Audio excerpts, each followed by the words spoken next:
محمد رسول الله والذين معه أشداء على الكفار رحماء بينهم تراهم ركعا سجدا يبتغون فضلا من السلام عليكم ورحمة الله وبركاته. الحمد لله رب العالمين والصلاة والسلام على رسوله الكريم وعلى آله وأصحابه أجمعين ومن تبعهم بإحسان إلى يوم الدين. أما بعد. கண்ணியமிக்க அல்லாஹ்வின் நல்லடியார்களே, அல்லாஹ் தஆலாவின் சத்திய மார்க்கமான இஸ்லாமிய மார்க்கத்தை ஏற்று அந்த மார்க்கத்தை பற்றி அறிந்து கொள்வதற்காக வேண்டி நாம் எல்லாம் இந்த இடத்துல கூடியிருக்கிறோம். எனவே அல்லாஹ் தஆலா இங்கே நாம் கேட்கக்கூடிய விஷயங்களை சரியான முறையில் விளங்கி அதன் அடிப்படையில் செயல்படுவதற்கு அல்லாஹ் நம் அனைவருக்கும் அருள் புரிவானாக. இன்ஷா அல்லாஹ் இன்று நாம் நவாகிதுல் இஸ்லாம், இஸ்லாத்தை தகர்க்கக்கூடிய காரியங்கள், இஸ்லாத்தை முறிக்கக்கூடிய காரியங்கள் என்ற தலைப்பில் சில விஷயங்களை பார்க்க இருக்கிறோம். இதற்கு இமாம் முஹம்மது இப்னு அப்துல் வஹாப் ரஹிமவுல்லா அவங்க எழுதிய சிறிய ஒரு நூல் நவாகிதுல் இஸ்லாம் சொல்லி, இஸ்லாத்தை தகர்க்கின்ற முறிக்கின்ற காரியங்கள். அந்த நூலுக்கு பல அறிஞர்கள் விளக்கம் எழுதியிருக்கிறாங்க. அதில் ஷேக் ஃபௌதான் ஹஃபிதுல்லா அவங்க எழுதிய விளக்கத்திலேருந்து சில முக்கியமான தகவல்களை இன்ஷா அல்லாஹ் நாம் பார்ப்போம். இஸ்லாத்தை முறிக்கக்கூடிய காரியங்கள் எவ்வளோ இருக்குது அப்படிங்க பார்த்தீங்கன்னா, முன் சென்ற இமாம்கள், ஹதீஸ்கலை அறிஞர்கள், சில இமாம்கள் இதற்கென்றே சில நூல்களை எழுதியிருக்கிறாங்க.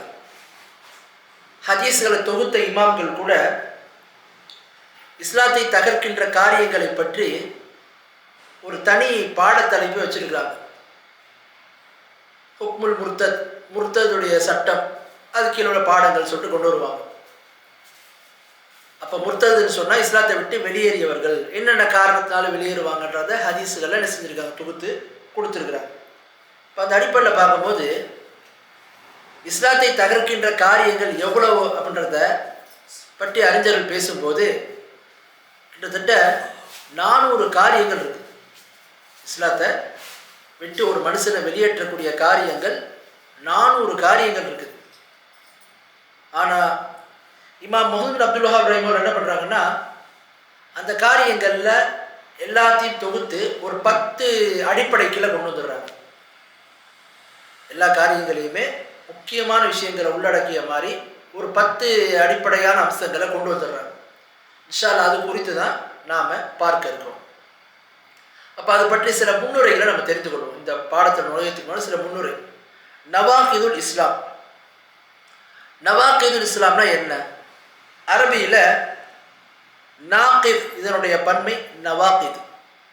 இதுக்கு என்ன அர்த்தம்னு சொன்னால், ஒன்றை முறிப்பது, ஒரு காரியத்தை தரைமட்டம் ஆக்குவது, தகர்ப்பது, வீணாக்குவது, இது போன்ற அர்த்தங்கள் இதுக்கு பயன்படுத்தப்படும். அரபியில் நாக்கிதுன்னு சொன்னால் வீணாக்குவது, ஒன்றை அதனுடைய இதில் என்ன செய்யறது, தரைமட்டமாக்குவது என்று அர்த்தம். அல்லாஹ் கூட பாருங்கள், குர்ஆனில் சொல்கிறான், வலா தன்குதுல் ஐமான பாத தௌகீதிஹா, 16வது அத்தியாயத்தில் 91வது வசனம். நீங்கள் சத்தியத்தை உறுதிப்படுத்தியதுக்கு அப்புறம் அதை நீங்கள் முறிக்காதீங்கன்னு நல்லா சொல்கிறோம். அப்போ நவாகிதுன்ற வார்த்தை அல்லாஹ் இங்கே பயன்படுத்துகிறான், முறிப்பதற்கு, தகர்ப்பதற்கு பயன்படுத்துகிறான். அப்போ நவாகிதுல் இஸ்லாம்னா இஸ்லாத்தை தகர்ப்பது. இப்போ தகர்ப்பது என்னன்றது நம்ம தெரிஞ்சுக்கணும். நாக்கிதுன்னா நவாகிதுன்னு சொன்னால் தகர்ப்பது, தரைமட்டமாக்குவதுன்னு பொருள். இஸ்லாம், இஸ்லாத்தை தரைமட்டமாக்குவது, இஸ்லாத்தை தகர்ப்பது, இஸ்லாத்தை முறிப்பது. இஸ்லாம்னா என்ன? இப்போ நம்ம என்ன வேலையை வச்சுருக்கோம், இஸ்லாம்னா என்ன நமக்கு தெரியணும். நிறைய பேரை பார்த்தீங்கன்னா இஸ்லாம் என்ற பாடம் என்ன, இஸ்லாம்னா என்ன அர்த்தம் என்று கேட்டால் பல பேர் இஸ்லாம்னா என்னப்பா, இஸ்லாம் என்பது அவங்களா ஒரு அர்த்தத்தை விளங்கி வச்சுருப்பாங்க. இஸ்லாம்னா நம்ம கலிமா சொல்கிறது, 5 வேளை தொழுகையை நிறைவேற்றுவது, ஜக்காத்தை கொடுக்கறது, இது மாதிரி காரியங்கள் அப்படின்ற மாதிரி அதோடு சுருக்கிப்போம். ஆனால் உண்மையான இஸ்லாம் என்பதனுடைய வரைவிலக்கணம் என்ன நீங்கள் பார்த்தீங்கன்னா, இஸ்லாம் என்றால் ஒருத்தர்கிட்ட கேட்குறோம் இஸ்லாம்னா என்னங்க என்று சொன்னால் அதற்கு 3 முக்கியமான அம்சங்களை சொல்லுவாங்க. இஸ்லாம் என்று சொன்னால் 3 முக்கியமான அம்சங்கள், அது எல்லாமே இஸ்லாத்தை உள்ளடக்கிடும். அதுதான் இஸ்லாம். என்னென்ன? அல் இஸ்திஸ்லாம் லில்லாஹி பித் தௌஹீத், தௌஹீதை கொண்டு அல்லாஹ் ஒருவனை மட்டுமே வணங்கி இணை வைக்காமல் இருந்து அல்லாஹ்வுக்கு அடிபணிவது. இஸ்லாம்னா முதல் அம்சம் தௌஹீதை கொண்டு அல்லாஹ்வுக்கு அடிபணிவது. ரெண்டாவது அம்சம் வல் இன்கியாது லஹு பித்தா, கீழ்ப்படிதலை கொண்டு அவனுக்கு நாம கட்டுப்படுறது. மூணாவது அம்சம் வல் பராஅத்து மினஷ் ஷிர்கி வ அஹ்லி, ஷிர்கை விட்டோம் அதை செய்கிறவங்களை விட்டோம் விளைவிக்கிறது. இதுதான் இஸ்லாம். இஸ்லாம்னா தௌஹீதை கொண்டு, ஓரிரை கொள்கையை கொண்டு, கலிமாவை கொண்டு, லா இலாஹா இல்லல்லாஹ்வை கொண்டு அல்லாஹ்வை ஒருமைப்படுத்துறது, அவனுக்கு அடிபணிகிறது. ரெண்டாவது அவனுடைய கட்டளைகளுக்கு கட்டுப்படுறது. மூணாவது ஷிர்கை விட்டோம் அதை செய்கிறவங்களை விட்டோம் தூரமாகுது. தௌஹீதை கொண்டு அல்லாஹ்வுக்கு கட்டுப்படுறது என்ன? அல்லாஹ் சொல்றாங்கல்ல, வமா ஹலக்துல் ஜின்ன வல் இன்ஸ இல்லா லியஅபுதூன், 51வது அத்தியாயத்தில் 56வது வசனம். மனித வர்க்கத்தையும் ஜின் வர்க்கத்தையும் என்னை வணங்குவதற்காகவே அன்றி தவிர படைக்கலாம் நல்லா சொல்கிறான். இப்போ மனுஷனை படைச்ச நோக்கம் என்ன? அல்லாஹ்வை மட்டும் வணங்கணும். அப்போது மனிதன் படைக்கப்பட்டதற்கான நோக்கமே அல்லாஹ் ஒருவனை வணங்குறன்றதுக்காக தான், வேற நோக்கம் கிடையாது. மனுஷனை படைக்கப்பட்டதற்கான அடிப்படையான நோக்கமே என்ன? அல்லாஹ் ஒருவனை வணங்கணும். அதுதான் தௌஹீதை கொண்டு அல்லாஹ்வுக்கு அடிபணி. ரெண்டாவது பாருங்க, வல் இன்கியாது லஹு பித்தா, கீழ்ப்படிதலை கொண்டு அல்லாஹ்வுக்கு கட்டுப்படுறது. கீழ்ப்படிதலை கொண்டு அல்லாஹ்வுக்கு கட்டுப்படுறதுன்னா என்ன? உதாரணத்துக்கு அல்லாஹ் எதை செய்ய சொல்லி கட்டளையிட்டு இருக்கிறானோ அதை செய்யணும், எதை அல்லாஹ் செய்யக்கூடாதுன்னு தடுத்து இருக்கிறானோ அதை விட்டு விலகிக்கணும். இதுதான் கீழ்ப்படிதலை கொண்டு கட்டுப்படுறது. வல் இன்கியாது லஹு பித்தா, கீழ்ப்படிதலை கொண்டு கட்டுப்படுவதுன்னு சொன்னால் அல்லாஹ் எதை செய்ய சொன்னானோ அதை செய்யணும், எதை செய்யக்கூடாதுன்னு தடுத்து இருக்கிறானோ அதை விட்டு விலகிக்கணும். இதுதான் இஸ்லாம். இஸ்லாம் அந்த மார்க்கத்தை நான் ஏற்றுக்குவேன், ஆனால் நான் தொழுவ மாட்டேன். இஸ்லாம் என்ற மார்க்கத்தை நான் எடுத்துப்பேன், ஆனால் ஷிர்க் செய்வேன். இஸ்லாம் என்ற மார்க்கத்தை நான் ஏற்றுக்கொள்கிறேன், ஆனால் நான் ஜக்காத்துக்கு கடமையை நம்ப மாட்டேன். இஸ்லாம் என்ற கடமையை நான் ஏற்றுப்பேன், ஆனால் இஸ்லாம் மார்க்கத்தை ஏற்றுப்பேன், ஆனால் ஹலால் ஹராம்னா நான் கட்டுப்பட மாட்டேன் என்று சொன்னால் முஸ்லீமாக இருக்க முடியாது. அப்போது முஸ்லீம் என்று சொன்னால் இஸ்லாத்தை ஏற்றுக்கொள்கிறான்னு சொன்னால் இஸ்லாமிய மார்க்கம் என்றாலே அல்லாஹ்வுடைய கட்டளைகளுக்கு அவன் கீழ்ப்படிந்து நடக்கணும். எதெல்லாம் அல்லாஹ் சொல்லியிருக்கிறானோ செய்யுங்க, அதை செய்யணும். எதெல்லாம் செய்யக்கூடாது தடுத்துருக்கானோ அதை விட்டு விளையணும். இதுதான் இஸ்லாம். அடுத்து பாருங்க, மூணாவது வல் பராஅத்து மினஷ் ஷிர்கி வ அஹ்லி, ஷிர்கை விட்டும் அதை செய்பவரை விட்டும் தூரமாகும். இதுவும் இஸ்லாம். இஸ்லாம்னால இந்த 3வது அம்சம் வேணும். அல்லாஹ்வுக்கு தௌஹீதை கொண்டு அடிபணிகிறது, கீழ்ப்படிதலை கொண்டு கட்டுப்படுறது, ஷிர்கை விட்டும் அதை செய்பவரை விட்டு விளைவிக்கிறது. ஷிர்கை விட்டு அதை செய்பவரை விட்டு விளைவிக்கிறதுனா என்ன பாருங்க. அல்லாஹ் குர்ஆன்ல இப்ராஹிம் நபியை பற்றி சொல்கிறான். சூரத்து மும்தஹினா 60வது அத்தியாயத்தில் 4வது வசனம்.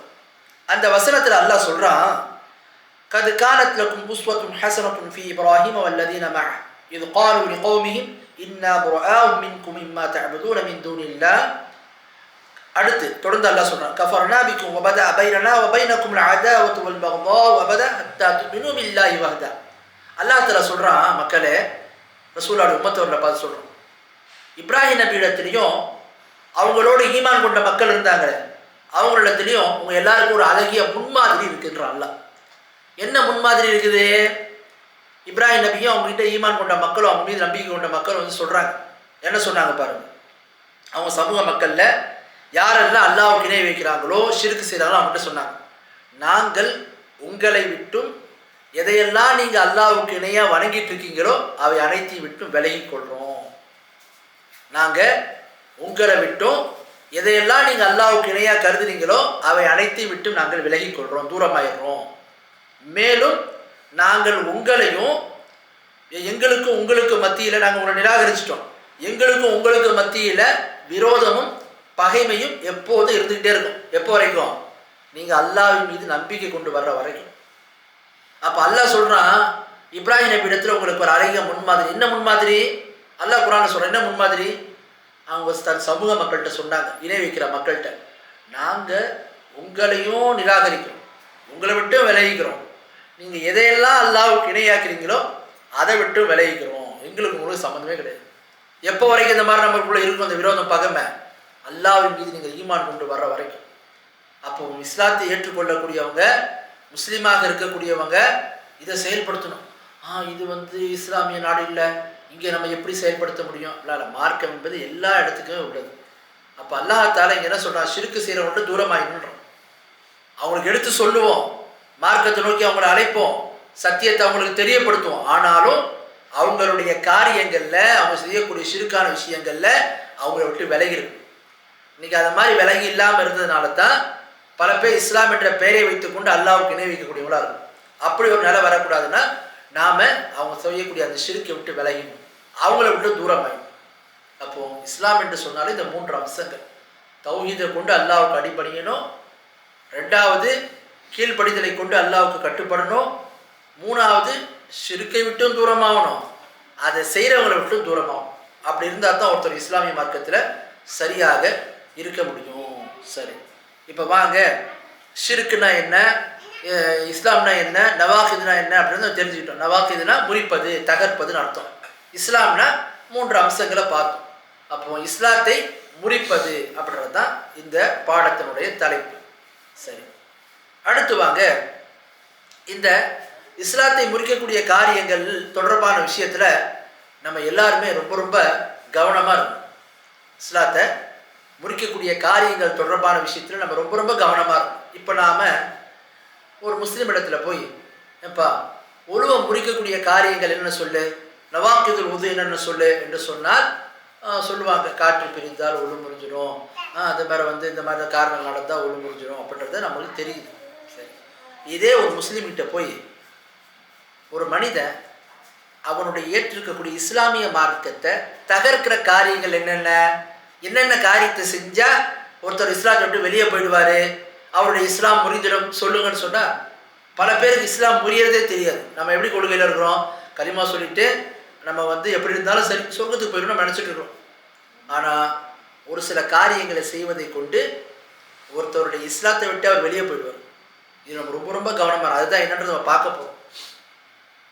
பாருங்க, இப்ராஹிம் நபி தன்னுடைய கைகளினால சிலைகளை போய் உடைச்சவங்க. அதுக்காக வேண்டி அவங்களுடைய சமூக மக்கள் அவங்க மீது கோபப்பட்டு ஒரு பெரிய நெருப்பு குண்டத்தை ஏற்படுத்தி அதில் அவங்க தூக்கி போட்டாங்க. அல்லாஹ் அவங்களுக்கு அதை குளிர்ச்சி ஏற்படுத்தி காப்பாற்றணும்.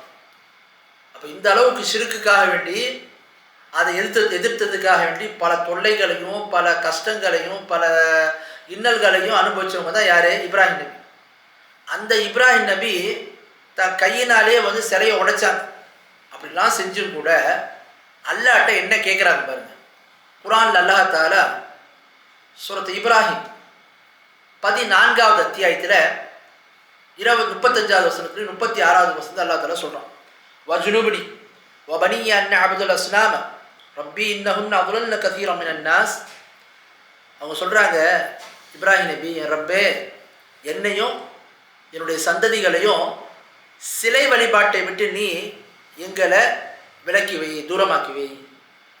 சிலையை கையால் உடைச்சவங்க அந்த நபி அல்லாஹ்ட்ட கேட்குறாங்க, அல்லாஹ் என்னையும் என்னுடைய சந்ததிகள் குழந்தைகளையும் சிலைகளை வணங்குறதை விட்டு நீ காப்பாற்றல்லா, நீங்கள் தூரமாக்கி வையல்லா என்று அல்லாஹ்ட்ட பிரார்த்தனை பண்ணுறாங்க. அடுத்து, ரப்பே, நிச்சயமாக இந்த சிலைகள் தான், இந்த வழிபாடு தான் என்ன செஞ்சுருக்கு, மனிதர்கள் அதிகமானவங்களை வழிகெடுத்து வச்சிருக்கு அப்படின்ற மாதிரி சொல்கிறாங்க. அப்போ நமக்கு என்ன விளங்குது, ஒரு நபி தன் கைகளாலேயே சிலைகளை உடைச்சவங்க. அந்த நபியே அல்லாஹ்ட்ட தன்னுடைய மார்க்கத்தில் இந்த சிலை வழிபாட்டின் மூலமாக நம்மளோட ஈமான் போயிடுமோ இஸ்லாம் தகர்ந்து போயிடுமோ, இஸ்லாம் முறிந்து போயிடுமோன்னு பயந்து அல்லாஹ்ட்ட பிரார்த்தனை பண்ணுறாங்க. ரசூலுல்லாஹ்வுடைய இதில் கூட நம்ம பார்க்குறோம். ரசூல் அந்த துவா அதிகமாக ஓதக்கூடியவங்களா இருந்தாங்க. யா முகல்லிபல் குலூப் சப்பித் கல்வி அலா தீனி, இதயங்களை புரட்டக்கூடியவனே, என்னுடைய இதயத்தை உன்னுடைய மார்க்கத்திலே நிலைத்திருக்க செய்வாயாக என்ற துவாவை ரசூல் அதிகமாக ஓதிருக்கிறார். அப்போ ஒவ்வொரு மனிதனுக்கும் அவனுடைய மார்க்கம் தொடர்பான விஷயத்தில் கவலை வேணும். நம்ம ஏற்றிருக்கக்கூடிய இஸ்லாத்தில் நம்ம சரியாக தான் இருக்கிறோமா, நம்ம நம்பிக்கையில் கரெக்டாக தான் இருக்கிறோமா அப்படின்றது நமக்கு என்ன செய்யணும், தெரியணும். இல்லைன்னா நாம் ஏதாவது சில தவறான விஷயங்களை சொல்கிறதுனாலையோ செய்கிறதுனாலையோ நம்புறதுனாலையோ ஒருத்தர் இஸ்லாத்தை விட்டு வெளியே போயிடுவார். அப்போது இந்த விஷயத்தில் கவனமாக இருக்கும். சரி, இப்போ அடுத்து வாங்க, நவாக்கு இஸ்லாம்னா என்ன நம்ம தெரிஞ்சுக்கிட்டோம். அடுத்ததாக ஒருவர் இஸ்லாத்தை விட்டு வெளியே போகிறாருன்னா, இஸ்லாமிய மார்க்கத்திலிருந்து வெளியே போகிறாருன்னா 4 விதமான அடிப்படைகளை கொண்டு தான் அவர் வெளியே போக முடியும். ஒருவர் இஸ்லாத்தை விட்டு வெளியே போகிறாருன்னா 4 விதமான அடிப்படைகளை கொண்டு இஸ்லாத்தை விட்டு வெளியே போயிடுவார். உசூல் ரித்தத்தினுடைய உசூல். ஒருத்தர் இஸ்லாத்தை விட்டு வெளியே போகிறதுக்கான அடிப்படைகள் நீங்கள் பார்த்தீங்கன்னா 4 இருக்குது. 4 வழிகளில் தான் அவர் இஸ்லாத்தை விட்டு வெளியே போக முடியும். என்னென்ன வழி? முதலாவது வழி அர்ரித்தத்து பில் கவுல், சில குஃபுரான ஷிர்கான வார்த்தைகளை சொல்கிறத கொண்டு ஒருத்தர் இஸ்லாத்தை விட்டு வெளியே போயிடுவார். குஃபுரான ஷிர்கான வார்த்தைகளை சொல்கிறத கொண்டு, மொழிவதை கொண்டு, பேசுறதை கொண்டு ஒருத்தர் இஸ்லாத்தை விட்டு வெளியே போயிடுவார். எப்படி? இதுக்கு ஒரு ஆதாரம் பாருங்க. அல்லாஹ் தஆலா குர்ஆன்ல 9வது அத்தியாயத்தில் 65வது வசனத்திலையும் 66வது வசனத்தை அல்லாஹ் தஆலா சொல்றான். வலைன் சஅல்தஹும் லயகூலுன்ன இன்னமா குன்னா நகூது வனலஅப் குல் அபில்லாஹி வஆயாத்தி வரஸூலி குன்தும் தஸ்தஹ்சிஊன் லா தஅ்ததிரு கத் கஃபர்தும் பஅத ஈமானிக்கும். அல்லாஹ் இந்த வசனத்தில் சொல்றான், நீங்க நபியே அவங்ககிட்ட கேட்டீங்கன்னா அவங்க சொல்லுவாங்க, நாங்கள் விளையாட்டுக்காக வேண்டி, டைம் பாஸுக்காக வேண்டி நாங்கள் இந்த மாதிரிலாம் நடந்துக்கிட்டோம். அப்போ நீங்கள் நபியே சொல்லுங்க, அல்லாஹ்வுடவும் அவருடைய வசனங்களையும் அவருடைய தூதரையுமா நீங்கள் பரிகாசம் பண்ணுறீங்க, கிண்டல் பண்ணுறீங்க, கேலி பண்ணுறீங்க? இப்படி ஈமான் கொண்டதுக்கு அப்புறம் குஃப்ரான காரியத்தை செஞ்சுட்டு சாக்கு போக்கெல்லாம் சொல்லாதீங்க என்று அல்லாஹ் தஆலா சொல்கிறான். சரி, இந்த வசனத்தை அல்லாஹ் என்ன சொல்ல வரான்? இதை நம்ம விளங்கணும்னா இந்த ஆயத்து எப்போ இறங்குச்சு, இதுக்கான சபபு நுசூல் என்ன, என்ன காரணம் அப்படின்னு பார்த்தீங்கன்னா, தஃப்சீர் இப்னு அபி ஹாத்திம்னு ஒரு நூல் அறிவிப்பாளர் தொடரோடு சொல்கிறாங்க. சரியான ஹதீஸ் என்ன? ரசூல் ஸல்லல்லாஹு அலைஹி வஸல்லம் அவர்கள் தபூக் என்ற ஒரு போர்க்களத்தில் இருக்கிறாங்க. அப்போ ஒரு சில பேர் என்ன செய்கிறாங்கன்னா உட்காந்து பேசிகிட்டு இருக்கிறாங்க. என்ன பேசுகிறாங்க? சஹாபாக்களையும் ரசூல்லாவையும் கேலி செய்கிறமா டைம் பாஸுக்கு பேசிகிட்டு இருக்காங்க. இந்த அல்லாஹ்வுடைய தூதர், இந்த சஹாபாக்கள் இவங்களாம் எப்படிப்பட்டவங்க? இவங்கெல்லாம் எதிரிகளை பார்த்தா பயந்து ஓடிடுவாங்க. அதே மாதிரி சாப்பாட்டின் மீது அதிகப்படியான மோகம் கொண்டவங்க அப்படின்ற மாதிரிலாம் அவங்கள பற்றி பேசிட்டு ஒவ்வொருத்தவங்களும் சிரிச்சிட்டு இருக்கிறாங்க. இப்போ அதில் ஒருத்தர் என்ன பண்ணுறாங்க, ஒரு சஹாபி இப்படி பேசுகிறாங்கன்னு சொல்லிட்டு அந்த சபையிலேருந்து எழுந்துச்சு ரசூல்லா கிட்ட இந்த தகவலை சொல்லான்றதுக்காண்டி வருவாங்க. அவங்க ரசூல்லாட்ட வர்றதுக்கு முன்னாடியே அல்லாஹ் இந்த வசனத்தை இறக்கிடுவோம். இந்த மாதிரி நீங்கள் விளையாட்டுக்காக அப்படி செய்றீங்களா? இப்படி அல்லாஹ்வுடவும் அல்லாஹ்வுடைய வசனங்களையும் அல்லாஹ்வுடைய தூதரையுமா நீங்கள் பரிகாசம் பண்ணுறீங்க? இப்படி குஃப்ரான காரியத்தை செஞ்சுட்டு சாக்கு போக்கெல்லாம் சொல்லாதீங்க என்று வசனத்தை அல்லாஹ் இறக்கிட்டான். ரசூல்லா என்ன செய்கிறான், அவங்க சொல்கிறதுக்கு முன்னாடி அல்லாஹ் அந்த வசனத்தை இறக்குறான்.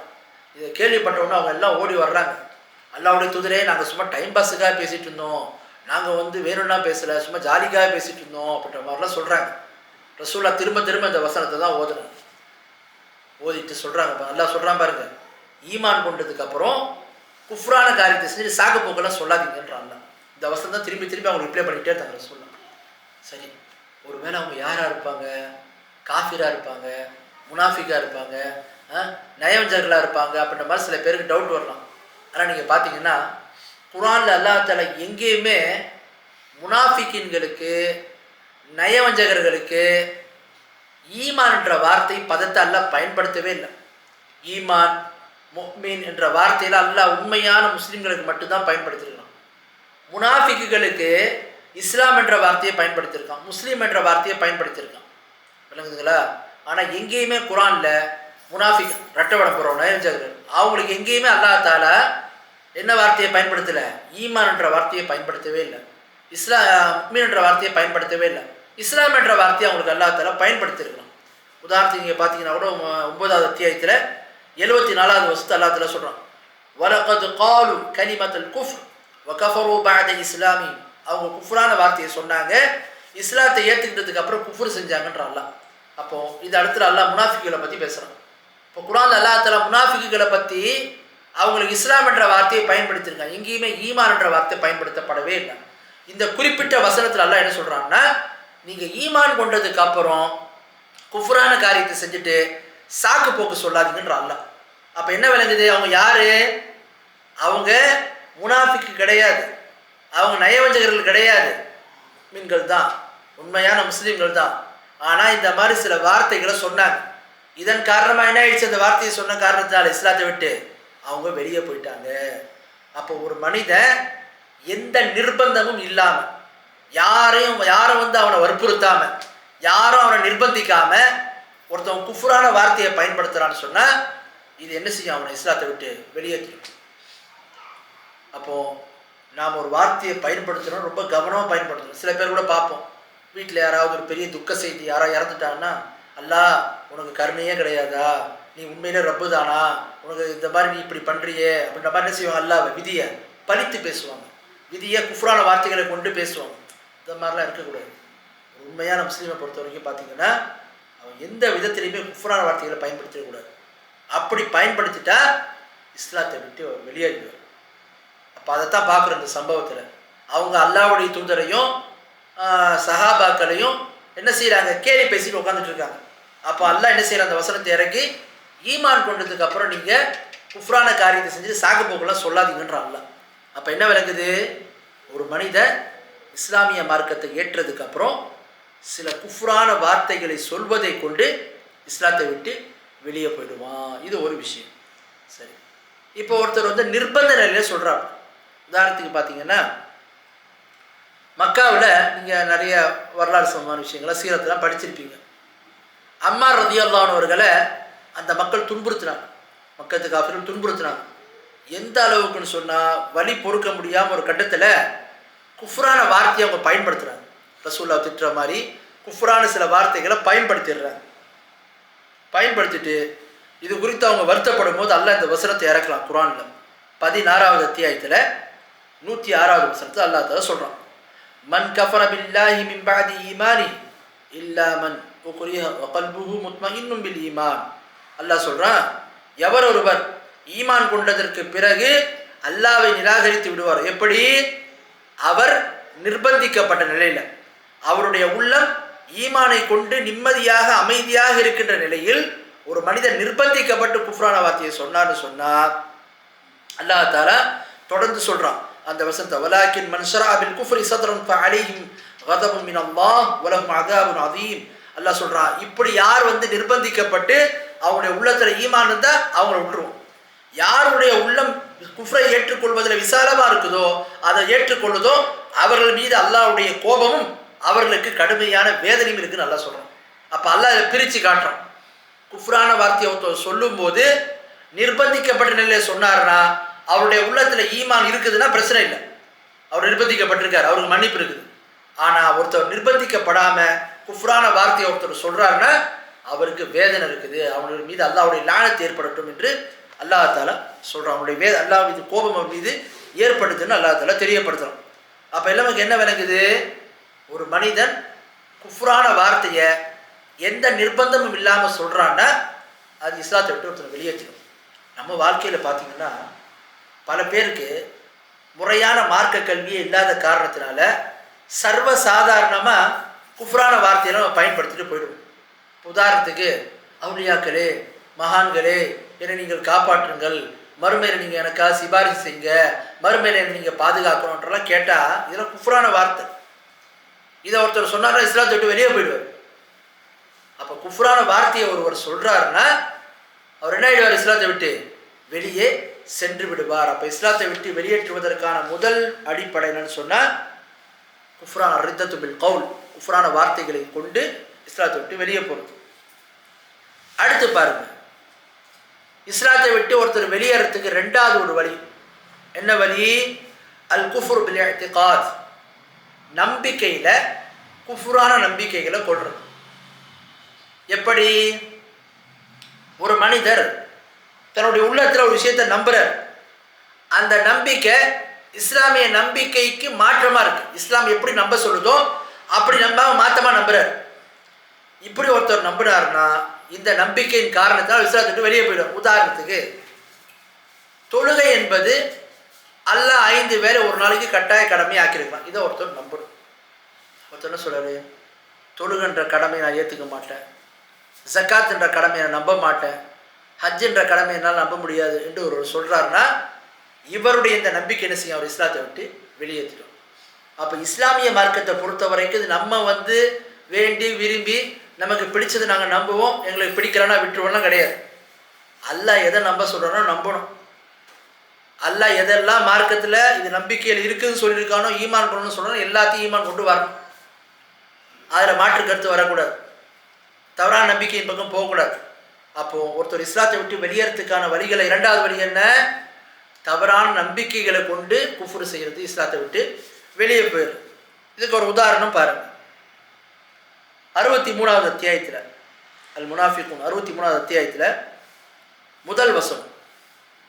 அந்த வசனத்தில் அல்லாஹ் தஆலா சொல்கிறான், இதா ஜாஅகல் முனாஃபிகூன் قالوا نشهد إنك رسول الله والله يعلم إنك رسوله والله يشهد إن المنافقين لكاذبون.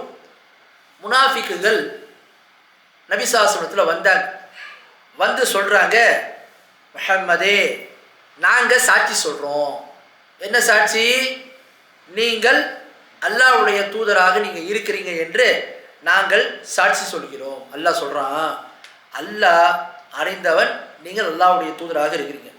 அல்லாஹ் என்ன சாட்சி சொல்கிறான்னா, இந்த முனாஃபிக்குகள் உங்களை தூதராக ஏற்றுக்கிறத சாட்சி சொல்கிறாங்களே, இந்த 50 பேர் என்ன? இவங்க எல்லாமே பொய்யர்கள், இவங்கெல்லாம் பொய்யர்கள் அல்லாஹ் சாட்சி சொல்கிறான். அப்போ என்ன விளங்குது?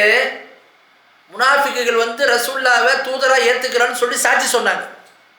ஆனால் அல்லாஹ் அந்த சாட்சியை ஏற்றுக்கல. அவங்கள அல்லாஹ் முனாஃபிக்குன்னு சொல்கிறான், பொய்யர்கள்ன்றான், உண்மையாளர்கள் கிடையாதுன்றான். ஏன்? வெளிப்படையாக நம்புறதா சொன்னாலும் உள்ளத்தில் அவங்க அதை நிராகரித்தாங்க. அல்லாஹ்வுடைய தூதரை நம்பலை, மறுமையை நம்பலை, அல்லாஹ்வின் மீது அவங்களுக்கு நம்பிக்கை இல்லை. வெளிப்படையாக நம்புறதா சொல்லிக்கிட்டாங்க, ஆனால் என்ன? உள்ளத்தில் நிராகரித்தாங்க. அப்போ ஒரு மனிதன் நம்பிக்கையை கொண்டு கூட இஸ்லாத்தை விட்டு வெளியே போயிடும். எந்த விஷயத்தை மார்க்க நம்ப சொல்லுதோ அதை நம்ப வேண்டிய முதலில் நம்புறேன்னு சொன்னால் அதன் காரணத்தினால் ஒருத்தர் இஸ்லாத்தை விட்டு வெளியே போயிடும். இப்போ மறுமை இருக்குது, மறுமை ஒருத்தர் நம்புறேன்னு சொன்னால் இஸ்லாத்தை விட்டு வெளியே போயிடுவோம்.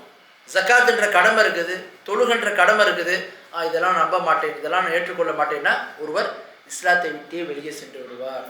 அப்போ இஸ்லாமிய மார்க்கத்தில் நம்ம வேண்டி விரும்பினால் நம்ப முடியாது. மார்க்கத்தில் எதை நம்புறோன்னு சொல்லப்பட்டிருக்கோ நம்பணும்.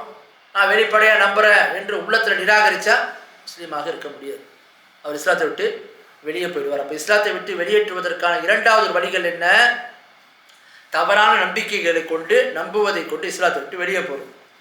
அடுத்து பாருங்கள், மூணாவது இஸ்லாத்தை விட்டு வெளியேறக்கூடிய காரியங்களில் மூணாவது ஒருத்தர் எப்படி நம்ம வெளியேறுவார்? அல் குஃப்ரு பில் ஃபைல், சில குஃப்ரான செயல்களை, ஷிர்கான செயல்களை செய்வதை கொண்டு ஒருத்தர் வெளியே போவார். எப்படி? பொறுத்தவர் தர்காவுக்கு போகிறார், போய் சஜ்தா செய்கிறார் தர்காவுக்கு. இப்போ சஜ்தா என்பது அல்லாஹ்வுக்கு மட்டுமே செய்யணும், நபிக்கு கூட செய்யக்கூடாது, அது அல்லாஹ்வுக்கு மட்டுமே பிரத்யேகமானது. இப்போ அதை கொண்டு போய் ஒருத்தர் என்ன பண்ணுறாரு? அல்லாதவங்களுக்கு செய்கிறார், அவுலியா மகன்களுக்கு செய்கிறார். இப்போ இவர் என்ன பண்ணுறாரு? குஃப்ரான காரியத்தை செஞ்சுட்டார். பொறுத்தவர் அறுத்து பலியிடுறது அது ஒரு இபாதத்து, அறுத்து பலியிடுறது ஒரு இபாதத்து. இப்போ குர்பானி கொடுக்குறோம், அதெல்லாம் இபாதத்து. ஒருத்தர் என்ன பண்ணுறாரு? நான் அவுலியாக்கள் மகான்களுக்காக அறுத்து பலியிடுகிறேன்னு அறுத்து பலியிடுறாரு. இப்படி பலியிட்டா என்ன ஆகிட்டார்? அவர் குஃப்ரான காரியத்தை செஞ்சார். இதெல்லாம் நம்ம சொன்னால், அப்படியா அவுலியா மகான்களுக்கு நம்ம அறுத்து பலியிடக்கூடாதா? இப்போ நீங்கள் உங்கள் வீட்டுக்கு விருந்தாளி வர்றாங்க, ஒரு ஆட்டை அவங்களுக்காக அறுத்து பலியிடுறீங்க, அப்போ நீங்கள் நான் முஷ்ரிக்கா? நீங்கள் அல்லாஹ்வுக்கு இணை வைத்தீங்கன்னா சில பேர் என்ன செய்வாங்க? கேட்பாங்க. அதுக்கு நம்ம என்ன சொல்லுவோம்?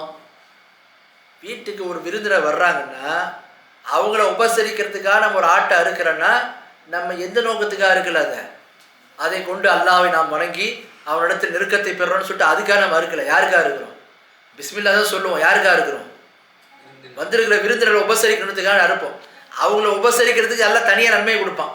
யார் ஒருவர் விருந்தினருக்காக வேண்டிய ஒரு ஆட்டை அறுக்கின்றாரோ அவருக்கு 100 நன்மை, யார் மீன் வாங்கி கொடுக்குறாங்களோ 50 நன்மை மார்க்க சொல்லப்பட்டிருக்கான்னு அந்த மாதிரி இல்லை. விருந்தினரை எப்படினாலும் உபசரிச்சுட்டு போகலாம். உபசரிப்புக்கு தான் நன்மை. அதை நீங்கள் இறைச்சியனா கொடுங்க, நீங்கள் மீனனா கொடுங்க, நீங்கள் வெறும் காய்கறினா கொடுங்க, அது பிரச்சனை கிடையாது. உபசரித்தா நன்மை. விளங்குதுங்களா? அப்போ ஒருத்தர் அதுக்காக வேண்டி அறுக்கிறாருன்னா நோக்கம் என்னவா இருக்கும்? அறுக்கும் போது நோக்கம் என்னவா இருக்கும்? இதை கொண்டு அல்லாட்டு இறைச்சியை கொண்டு நெருங்கணும்ல, நல்ல காரியத்தை பண்ணி நெருங்கணும்னு இருக்கும். இதை வச்சு நெருக்கணுன்றது கிடையாது. ஆனால் ஒருத்தர் குர்பானி கொடுக்குறோம், இதுக்கு வேண்டி கொடுப்பாரு. ஒரு நேர்ச்சி செய்கிறாருன்னா ஒரு ஆட்டை அல்லாவுக்காண்டி அறுக்கிறேன்னா அவர் நோக்கம் என்னவா இருக்கும்? அதை கொண்டு அல்லாட்ட நெருங்க போகிறோன்னு நினைப்பார். இப்போ இந்த மாதிரி ஒருத்தர் நேர்ச்சியை கொண்டு போய் குர்பானியை கொண்டு போய் நான் அவுலியாக்காக வேண்டி கொடுக்கின்றேன், என்னுடைய இந்த காரியம் நிறைவேறணும், என்னுடைய இந்த ஹாஜத்து பரிபூர்ணமாகணும், அதுக்காக வேண்டி நான் என்ன செய்கிறேன், இப்படி ஒரு ஆட்டை அறுத்து கொடுக்குறேன்னு சொல்லிட்டு அது என்னவாகும்? அது மார்க்கத்தில் இணைவிப்பாங்க. விளங்குதுங்களா? அப்போது இல்லை நமக்கு புரியுது. இஸ்லாமிய மார்க்கத்தில் சில குஃபுரான செயல்களை செய்வதை கொண்டு ஒருவர் இஸ்லாத்தை விட்டு வெளியே போவார். அப்போ இஸ்லாத்தை விட்டு வெளியே எப்படி போவாங்க? ஒன்று சில குஃப்ரான வார்த்தைகளை சொல்வதை கொண்டு வெளியே போவாங்க. ரெண்டாவது எப்படி வெளியே போவாங்க? சில குஃப்ரான நம்பிக்கைகளை சுமப்பதை கொண்டு வெளியே போவாங்க. மூணாவது எப்படி வெளியே போவாங்க? சில குஃப்ரான விஷயங்களை செய்கிறத கொண்டு. இப்போ சஜதா அல்லாஹ்வுக்கு மட்டும் செய்யணும், அல்லாதவங்களுக்கு செஞ்சால் என்ன ஆகிடுவார்? அவர் இஸ்லாத்தை விட்டு வெளியே சென்று விடுவார். அடுத்து பாருங்க, இஸ்லாத்தை விட்டு வெளியேற்றக்கூடிய 4வது ஒரு அடிப்படை என்ன? அல் குஃப்ரு பிஷக், சந்தேகத்தை கொண்டு ஒருத்தர் இஸ்லாத்தை விட்டு வெளியே போயிடுவார். சில விஷயங்களை சந்தேகப்படுறதை கொண்டு ஒருத்தர் என்ன ஆகிடுவார்? இஸ்லாத்தை விட்டு வெளியே சென்று விடுவார் அப்படின்றத பார்க்கலாம். உதாரணத்துக்கு ஒருத்தர் நினைக்கிறார், நம்மெல்லாம் மரணிச்சதுக்கப்புறம் எறும்பு தோல் எல்லாம் மக்கி மண்ணோடு போயிடும், மறுபடியும் அல்லாஹ் நம்ம எல்லாத்தையும் எழுப்புவானா? உண்மையிலே மறுமணம் ஒன்று இருக்குதா? அல்லாஹ் நம்மளை விசாரிப்பானா? ஒருத்தர் நிராகரிக்கலை, அவருக்கு டவுட் இருக்குது, சந்தேகப்படுறார். இப்படி ஒருத்தர் சந்தேகப்பட்டவங்கள இஸ்லாத்தை வெளியே போயிடுவார். ஏன் பாருங்க, 49வது அத்தியாயத்தில் 15வது வசனத்தில் அல்லாஹ் தஆலா சொல்கிறான், இன்னமல் முஃமினூன அல்லதீன ஆமனு பில்லாஹி வ ரசூலிஹி ஸும்ம லம் யர்தாபு. உண்மையான ஈமான் கொண்டவங்க யாருன்னு சொன்னால் அல்லாஹ்வின் மீதும் அவருடைய தூதர் மீது ஈமான் கொண்டு வந்தாங்கன்னா அவங்க சந்தேகப்படவே மாட்டாங்க, அவங்களுக்கு எந்த டவுட்டும் வரவே வராது, உறுதியாக நம்புவாங்க. அவங்க தான் முஃமின். அப்போ ஒருத்தர் சந்தேகப்படுறாருன்னா உண்மையிலே அல்லாஹ்வுடைய தூதர் தானா, உண்மையிலே மறுமன்றது இருக்குதா, நமக்கு சந்தேகமாக இருக்குது, அல்லாஹ் நம்மளுக்கு நாளைக்கு மறுமையில் விசாரணை நடத்துவானா, சந்தேகமாக இருக்குன்ற ஒருத்தர் சந்தேகப்படுறான்னா இந்த சந்தேகம் என்ன ஆகிடும்? இஸ்லாத்தை விட்டு வெளியேற்ற. இப்போ குர்ஆன் வேதம், இது உண்மையிலே அல்லாஹ்வுடைய வேதம் தானா, எனக்கு ஏதோ டவுட் இருக்குப்பா அப்படின்னு ஒருத்தர் நினைக்கிறாருன்னா இவரில் முஸ்லீமாக இருக்க முடியாது. அப்போது இஸ்லாத்தை விட்டு வெளியேற்றக்கூடிய காரியங்களில் 4வது, மார்க்கத்தில் நம்ப வேண்டிய விஷயத்தில் ஒருத்தர் சந்தேகப்படுறான்னா அந்த சந்தேகம் கூட ஒருவரை இஸ்லாத்தை விட்டு வெளியேற்றிவிடும் அப்படின்றத நாம் பார்க்கலாம். ஆகவே இஸ்லாத்தை விட்டு வெளியேற்றக்கூடிய காரியங்கள் மொத்தம் 4 விதமான அடிப்படைகள். உசூல் ரித்தத்தினுடைய அடிப்படைகள் 4 அப்படின்றத பார்த்தோம். ஒன்று என்ன? குஃப்ரான வார்த்தையை சொல்வதை கொண்டு, ஷிர்கான வார்த்தையை சொல்வதை கொண்டு ஒரு இஸ்லாத்தை விட்டு வெளியே போவார். 2வது, குஃப்ரான ஷிர்கான நம்பிக்கையை கொண்டு ஒருத்தர் என்ன செய்வார்? இஸ்லாத்தை விட்டு வெளியே போவார். 3வது, ஒருவர் குஃப்ரான செயலை செய்கிறத கொண்டு, ஷிர்கான செயலை செய்கிறத கொண்டு இஸ்லாத்தை விட்டு வெளியே போவார். 3. 4வது, ஒருவர் மார்க்கத்தில் உறுதியாக நம்ப வேண்டிய விஷயங்களை சந்தேகப்படுவதை கொண்டு ஒருத்தர் இஸ்லாத்தை விட்டு வெளியே போவார். இப்போ இதெல்லாம் என்ன? இஸ்லாத்தை விட்டு ஒருத்தவரை வெளியேற்றுவதற்கான வழிகள், அவர் வெளியேற்றுவதற்கான அடிப்படைகள் அப்படின்றத பார்க்கலாம். சரி, அடுத்து வாங்க இந்த முன்னுரையில் கடைசி பகுதி என்ன? மக்கள் இந்த மாதிரி குஃப்ரான விஷயங்கள் பாவங்கள்லாம் செய்கிறாங்க பார்த்தீங்களா, இவங்களுடைய விஷயத்தில் 3 விதமான நிலைகளில் மக்கள் இருக்கிறத பார்க்கலாம். ஒன்று என்ன? ரொம்ப எக்ஸ்ட்ரீமானவங்க என்ன பண்ணுவாங்கன்னு சொன்னால், மார்க்கத்துக்கு முரணா ஏதாவது ஒரு காரியத்தை பார்த்துட்டாங்கன்னா உடனே அவர்களை காஃபிர் என்று தீர்ப்பளிச்சிடுவாங்க. ஷிருக்கு குஃபுர் மட்டும் இல்லை, அந்த காரியங்களை தவிர்த்துட்டு பெரும்பாவத்தோடு செஞ்சாலும் அவரை காஃபிராக பார்ப்பாங்க. இது யாரு? ஹவாரிஜிகள்னு ஒரு கூட்டம். இவங்க வேலையே என்ன? மக்களை அவங்க செய்யக்கூடிய பாவங்களுக்காக தக்பீர் செய்கிறது. ஷிருக்கை தவிர்த்து மற்ற பாவங்கள் செஞ்சாலும் அவங்க அந்த பாவத்தை செஞ்சுட்டான்னா அவன் காஃபிர் ஆகிட்டான், அவன் இஸ்லாத்தை விட்டு வெளியே போயிட்டான். இந்த நம்பிக்கை இன்றைக்கி கூட நம்மள நிறைய பேர் தௌஹீத் உள்ளவங்கள்ட்ட இருக்குது. அல்ல மாஷால சில பேருக்கு எல்லாம் தெளிவு கொடுத்துருக்கான். இன்னும் சில பேர் அந்த மாதிரி நன்மை இருக்கா. உதாரணத்துக்கு பாருங்க, இப்போ தற்கொலை இருக்குது. தற்கொலை மார்க்கத்தில் பெரிய பாவத்தில் ஒரு பாவம், பெரும்பாவம். ஒருத்தவர் தௌஹீத் கொள்கையில் இருக்கிறார். ஏதோ சைத்தானை அவரை வழிகெடுத்து ஏதோ அவருக்கு ஒரு பெரிய கஷ்டம் ஏற்பட்டுச்சு. அவர் அதை ஒரு சரியான பேலன்ஸ் பண்ணுறதுக்கான இது இல்லை, ஈமான் குறைஞ்சி சைத்தான் வழிகெடுத்து அவர் என்ன பண்ணிடுறார்? தற்கொலை பண்ணிடுறார். அவரை பற்றி என்னப்பா நிலைப்பாடுன்னு கேட்டால் மக்கள் என்ன சொல்லுவாங்க? தற்கொலை பண்ணிட்டாரா அவருக்கு நிரந்தர நரகம், தற்கொலை பண்ணிட்டாரா அவருக்கு தொழுகை இல்லைன்னு. இதெல்லாம் யாருடைய கொள்கை? ஹவாரிஜுடைய கொள்கை. ஹவாரிஜுகள் ஷிருக்கை தவிர மற்ற பெரும்பாவங்கள் செஞ்சாலும் அவனை காஃபிர் என்று சொன்னார். இது ஒன்று. அடுத்து பாருங்க, இந்த ஹவாரிஜுகிட்ட இருக்கக்கூடிய அடிப்படையான தவறுல இது ஒன்று. ரெண்டாவது என்ன செஞ்சாங்க? அவங்கள்ட்ட இருந்த தவறு, முஸ்லீம் ஆட்சியாளர்களுக்கு எதிராக கிளர்ச்சி செய்தார். இஸ்லாமிய ஆட்சியாளர்களுக்கு எதிராக கிளர்ச்சி செய்கிறது, அவங்களுக்கு எடுத்து பேசுறது, இது போன்ற விஷயங்களில் ஈடுபடுறது, மக்களை அந்த பக்கம் நோக்கி அழைத்து என்ன செய்கிறது?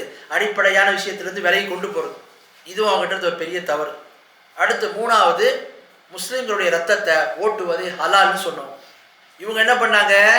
இவங்க ஒரு குரூப் மக்கள் எல்லாரையும் இவெல்லாம் காஃபிர், இவெல்லாம் ஹவாரிஜ், இவெல்லாம் என்ன செய்யறாங்க? இவெல்லாம் காஃபிர் ஆகிட்டான், இவெல்லாம் முஷ்ரிக் ஆகிட்டான் என்று எல்லாத்துக்குமே தீர்ப்பு வழங்க ஆரம்பிச்சிட்டாங்க. இது ஒரு குரூப். இப்படி ஒரு குரூப் இருக்குது மக்கள். இப்போ குஃப்ரு ஷிருக்கு நம்ம பார்த்தோம்ல, இந்த குஃப்ரு ஷிருக்கு மற்ற பாவங்களை அணுகக்கூடிய விஷயத்தில் மக்கள் இப்படி ஒரு நிலை இருக்காங்க. என்ன பண்ணுவாங்க? குஃப்ரு ஷிருக்கு மட்டுமல்ல, எந்த பாவத்தை ஒருத்தவன் செஞ்சாலும் அவன் காஃபிர் ஆகிட்டான், முஷ்ரிக் ஆகிட்டான்ற மாதிரி பார்க்குற ஒரு டீம். இவங்க தான் ஹவாரிஜ். இது ரொம்ப எக்ஸ்ட்ரீமான குரூப். இன்னொரு குரூப் பாருங்க, இதுக்கு அப்படியே ஆப்போசிட் ஒரு குரூப். இவங்களை பொறுத்த வரைக்கும் என்ன? ஈமான்னா என்ன தெரியுமா? நாவினால சொல்றது, உள்ளத்தால உண்மைப்படுத்துறது, அவ்வளவுதான். அமல்கள்லாம் ஈமான்ல வராது. ஒருத்தர் களிமா சொல்லிட்டாரா முஸ்லீம், அவ்வளோதான். அவர் என்ன பாவத்தை செஞ்சாலும் சரி, என்ன காரியங்களில் ஈடுபட்டாலும் சரி, அவருக்கு எந்த பாதிப்பும் ஏற்படாது. எப்படி? இப்போ ஃபிரௌன் இருந்தான், அவன் குஃப்ர் செஞ்சவன். ஃபிரௌன் ஏதாவது நல்ல காரியம் பண்ணால் அவனுக்கு ஏதாவது நன்மை கிடைக்க போதா? கிடைக்காது. அது மாதிரி தான் ஒருத்தர் முஸ்லீம் ஆகிட்டு இஸ்லாத்தை ஏற்றுக்கிட்டு என்ன பாவம் பண்ணாலும் அந்த ஈமானுக்கு பாதிப்பு வராது. எப்படி குஃப்ரை சுமந்துக்கிட்டு நன்மை செஞ்சால் எந்த ஒரு பயனும் இல்லையோ, அது மாதிரி ஈமான் இருந்துக்கிட்டு எந்த பாவத்தை செஞ்சாலும் ஈமானுக்கு எந்த பாதிப்பும் ஏற்படாதுன்னு சொன்னாங்க. இப்படியா இது ஒரு கூட்டம். இவங்கெல்லாம் ஏதோ ரஷ்யாவில் ஏதோ கண்டத்தில் இருப்பாங்கல்ல, எல்லாம் நம்மோடு தான் இருக்கிறாங்க. யார் இவங்க? இவங்களைத்தான் முர்ஜியாக்கள்னு சொல்லுவாங்க. முர்ஜியாக்கள் இஸ்லாமிய மார்க்கத்தில் ஆரம்பத்தில் தோன்றிய இந்த ஷியாக்கள், ஹவாரிஜிகள், இவங்களோடு தோன்றிய ஒரு கூட்டம் தான் யார்? முர்ஜியாக்கள். யார் இவங்க கொள்கை?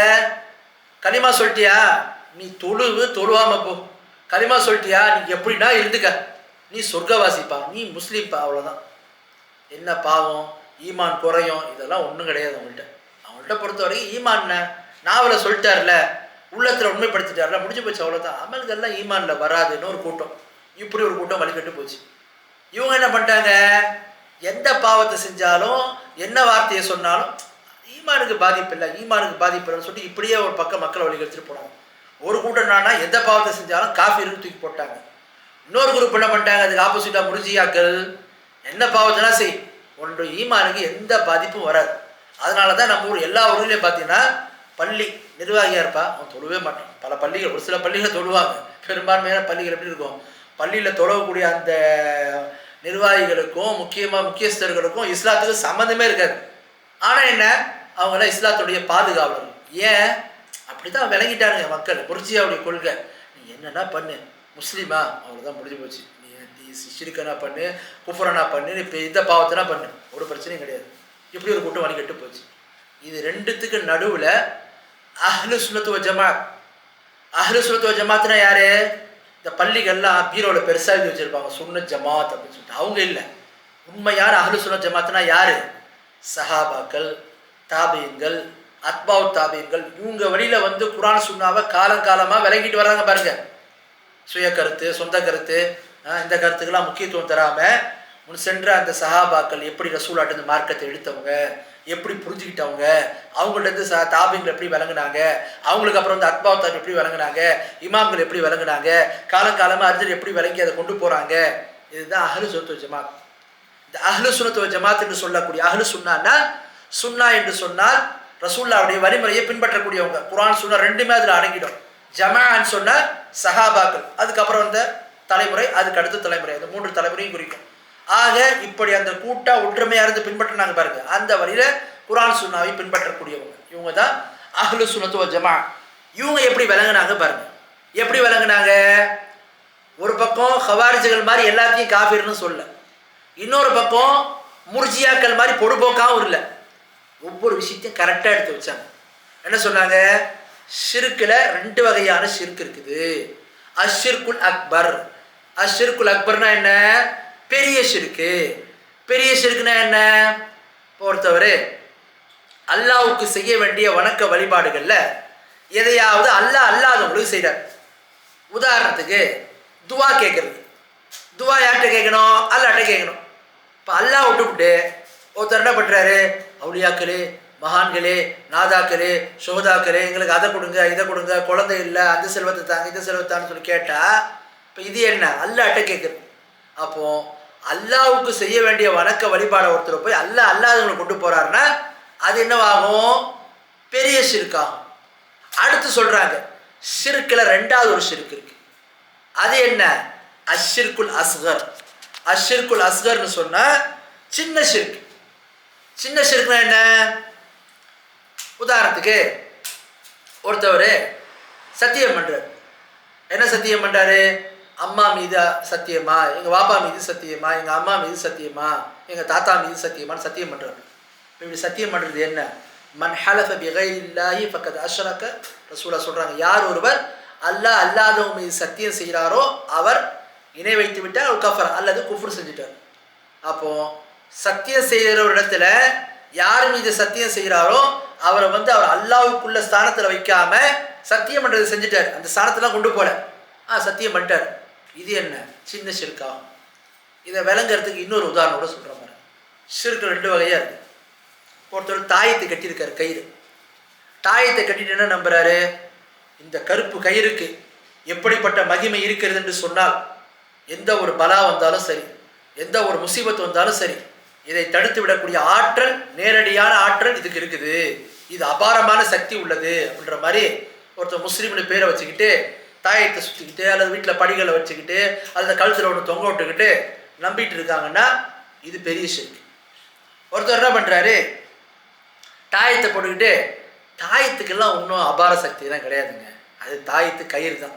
ஆனால் என்ன, இதை கெட்டினா இது மூலமாக அல்லாஹ் சிஃபாரிசு கொடுப்பான், அல்லாஹ் வந்து உங்களுக்கு ஷிஃபாவை கொடுப்பான், நிவாரணத்தை கொடுப்பான், அல்லாஹ் இது மூலமாக உங்களுக்கு வந்து முசீபத்தை நீக்குவான். இது டைரெக்டாக நீக்காது, அல்லாஹ் நீக்குவான், ஆனால் இது ஒரு காரணமாக இருக்குது, அப்படி தான் நாங்கள் நம்புகிறோன்னு சொன்னால் இது சின்ன ஷிர்க். அப்போது மார்க்கத்தில் பெரிய ஷிர்க்கு, சின்ன ஷிர்க்குன்னு இருக்குது. ஒருத்தர் பெரிய ஷிர்க்கு செஞ்சார்னா இஸ்லாத்தை விட்டு வெளியே போயிடுவார். சின்ன ஷிர்க்கு செஞ்சார்னா இஸ்லாத்தை விட்டு வெளியே போக மாட்டார், ஆனால் அவருடைய ஈமானில் பாதிப்பு வரும். சின்ன ஷிர்க் தானே, அதெல்லாம் செஞ்சுக்கலாம்னு இல்லை. சின்ன ஷிர்க் ஒருத்தர் செஞ்சுக்கிட்டே அதிலேயே போயிட்டே இருந்தாருன்னா ஒரு கட்டத்தில் என்ன செய்வான்? செய்தான் பெரிய ஷிர்க்கில் போய் கொண்டு போய் தருவோம். உதாரணத்துக்கு பாருங்கள், ஒருத்தர் தாயத்தை அணிகிறார்.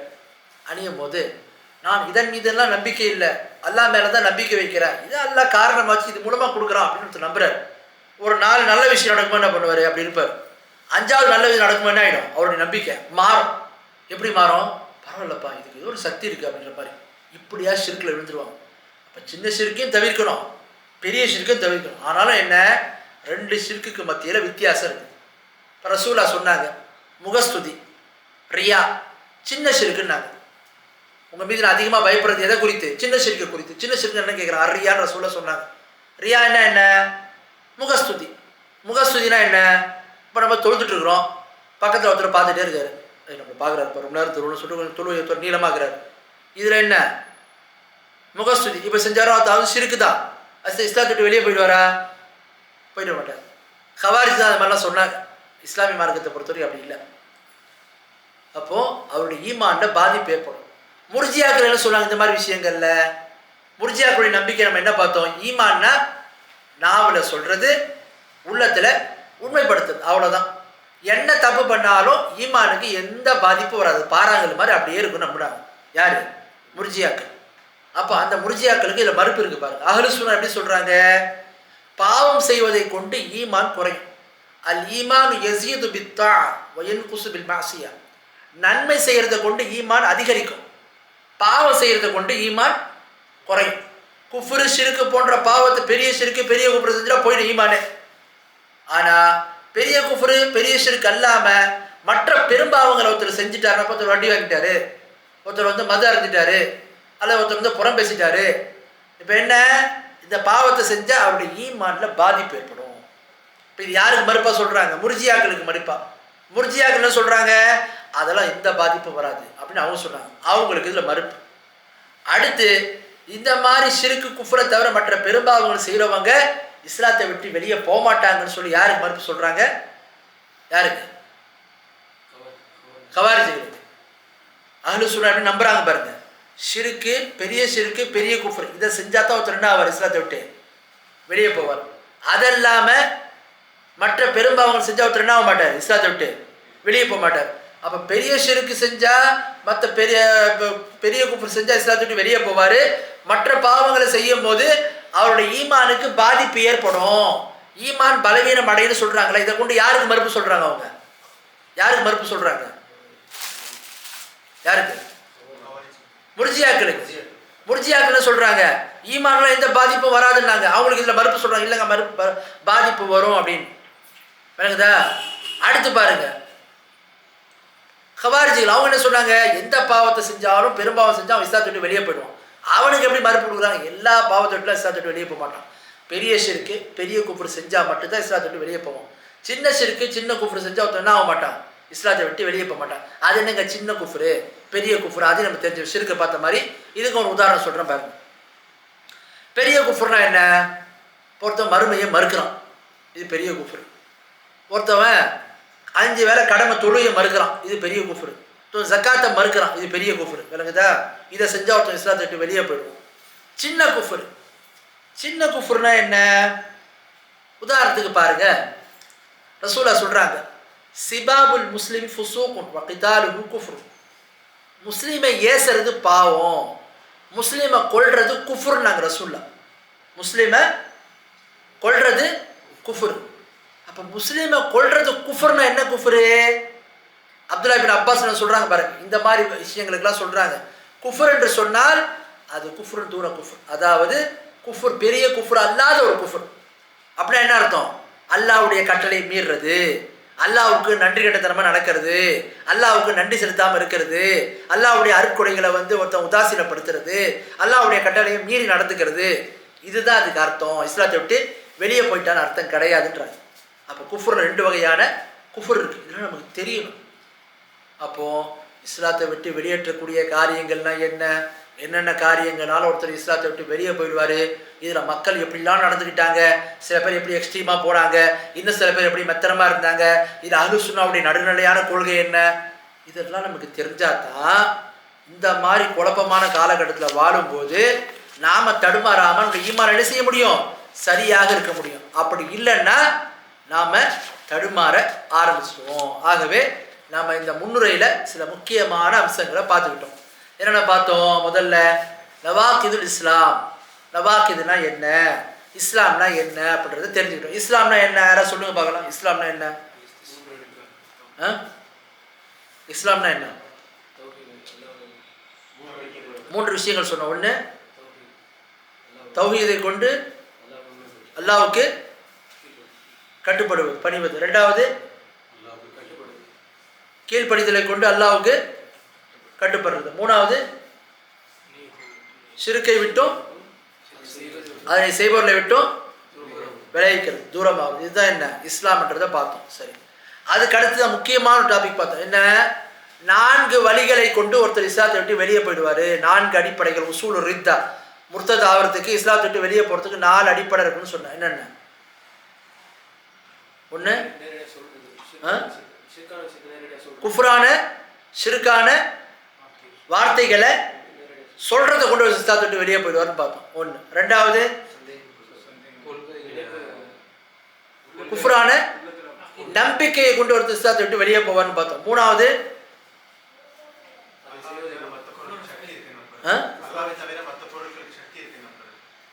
அடிப்படை ஒருவர் குஃப்ரான செயலை செய்யறதை கொண்டு இஸ்லாத்தை விட்டு வெளியே போவார்னு பார்த்தோம். அடுத்து நாலாவது சந்தேகப்படுறதை கொண்டு ஒரு இஸ்லாத்தை விட்டு வெளியே போவார்ன்றது நாம தெரிந்து கொண்டோம். அடுத்து இந்த மாதிரி விஷயங்கள் அணுகிறதுல மக்கள் 3 விதமா இருக்கிறாங்கன்னு பார்த்தோம். ஒன்று யாரு? ரொம்ப எக்ஸ்ட்ரீமானவங்க. யாரு? கவாரிஜிகள். கவாரிஜிகள் அவங்க என்ன செஞ்சாங்க? எந்த பாவத்தை செஞ்சாலும் ஒருத்தர் பெரும்பாவம் செஞ்சா அவன் ஆயிடுவான், இஸ்லாத்தை விட்டு வெளியே போயிடும், எல்லாத்தையும் அனுப்பி விட்டாங்க வெளியே. ரெண்டாவது இன்னொரு குரூப் என்ன வந்துச்சு? நீங்க என்ன பாவத்தெல்லாம் செஞ்சுக்கப்பா, நீ நம்மளோட தான் இருப்ப, என்ன உனக்கு எந்த பாதிப்பு வராதுன்னு அவங்க ஒரு குரூப் வந்தாங்க. இந்த 2 குரூப்புக்கும் நடுவில் இவங்க 2 பேருமே தவறான நிலைக்கு போயிட்டாங்க. மூணாவது வந்தவங்க யாரு? நடுநிலையானவங்க. யாரு? அஹ்லுஸ் சுன்னா. அவங்க சொல்லக்கூடிய கொள்கை என்ன? ஷிர்க் 2ஆ பிரிச்சாங்க. பெரிய ஷிர்க்கு, சின்ன ஷிர்க்கு. குஃபர் 2ஆ பிரிச்சாங்க. பெரிய குஃபர், சின்ன குஃபர். இப்போ நமக்கு என்ன செய்யணும்? தெரியணும். சரி, இப்போ வாங்க நம்ம பாடத்துக்குள்ள போவோம். முதலாவது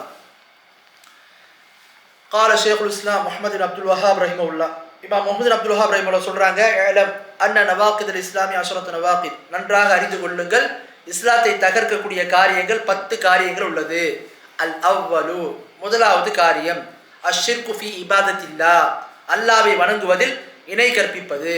قال الله تعالى, அல்லாஹ் கூறுகிறான், இன்னல்லாஹ லா யக்ஃபிரு அன் யுஷ்ரக பிஹி வ யக்ஃபிரு மா தூன ذلك لمن يشاء ومن يشرك بالله فقد افترى اثما عظيما وقال انه من يشرك بالله فقد حرم الله عليه الجنه ومأواه النار وما للظالمين من انصار ومنه عذب لغير الله كما يتبع للجن بالقبر واشهرها الشرك في عباده الله.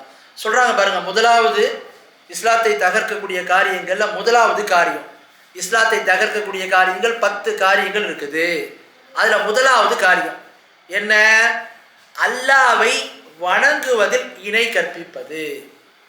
இஸ்லாத்தை விட்டு ஒருத்தர் வெளியேற்றக்கூடிய காரியங்கள்ல முதலாவது காரியம் என்னன்னு சொன்னா அல்லாஹ்வை வணங்குவதில் இணை கற்பிப்பது. அல்லாஹ் குர்ஆன்ல சொல்றான் பாருங்க இதை பத்தி. நிச்சயமாக அல்லாஹ் தஆலா ஷிர்க் என்ற பாவத்தை மன்னிக்கவே மாட்டான். இது அல்லாத பாவத்தை அவன் நாடியவர்களுக்கு மன்னிப்பேன்னு சொல்றான்.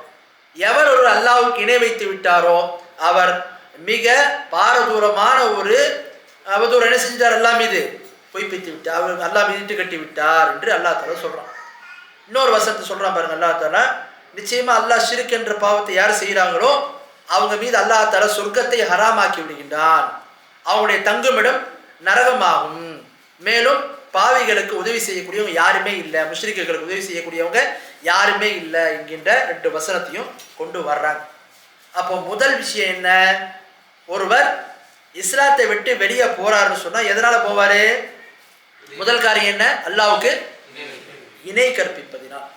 அல்லாஹ்வுக்கு ஒருத்தர் இணை வச்சுட்டாருன்னா அவர் இஸ்லாத்தை விட்டு வெளியே போயிடுவார். அதுக்கு ஒரு 2 வசனம் கூட. அல்லாஹ் எல்லா பாவத்தையும் மன்னிப்பான், ஆனா ஷிர்க் என்ற பாவத்தை மன்னிக்கவே மாட்டேன்னு சொல்றான். யார் ஒருத்தர் ஷிர்க் செஞ்சாரோ அவர் நிரந்தரமா அவர் மீது சொர்க்கத்தை அல்லாஹ் ஹராமாக்கிடுவான், அவர் நிரந்தரமா தங்குமிடம் எது? நரகம் தான் அல்லாஹ் எச்சரிக்கிறான். அப்போ இந்த ஷிர்க்கை பற்றி நாம தெரிஞ்சுக்கணும். அதுக்கு சில உதாரணங்கள் சொல்றாங்க. என்ன உதாரணம்? அல்லாஹ் அல்லாதவங்களுக்கு அறுத்து பலியிடுறது. உதாரணத்திற்கு ஜின்களுக்கு கபர்ல அடக்கமாய் இருக்கிறவங்களுக்கு அறுத்து பலியிடுவது. இப்போ இது பற்றி சில விளக்கங்களை நாம தெரிந்து கொள்வோம். முதலாவது, ஒரு முஸ்லீம் தன் மீது எல்லா நேரங்கள்லையுமே பயம் உள்ளவராக இருக்கும். என்ன பயம்? ஒரு முஸ்லீம் தன்னுடைய ஈமானுடைய விஷயத்துல பயம் உள்ளவராகவே இருந்துட்டு இருக்கும். பாருங்க, அல்லாஹ்வுடைய தூதர் ஸல்லல்லாஹு சொல்றாங்க, இன்னஹா சதகூனு ஃபிதனுன் ககிதஇல் லைலில் முஸ்லிம். எப்படி இரவு நேரத்துல இரவு வர வர அந்த இருள் அதிகமாகிட்டே போதோ அது மாதிரி உங்கள்கிட்ட என்ன செய்யும்? குழப்பங்கள் அதிகமாகி கொண்டே போகும்.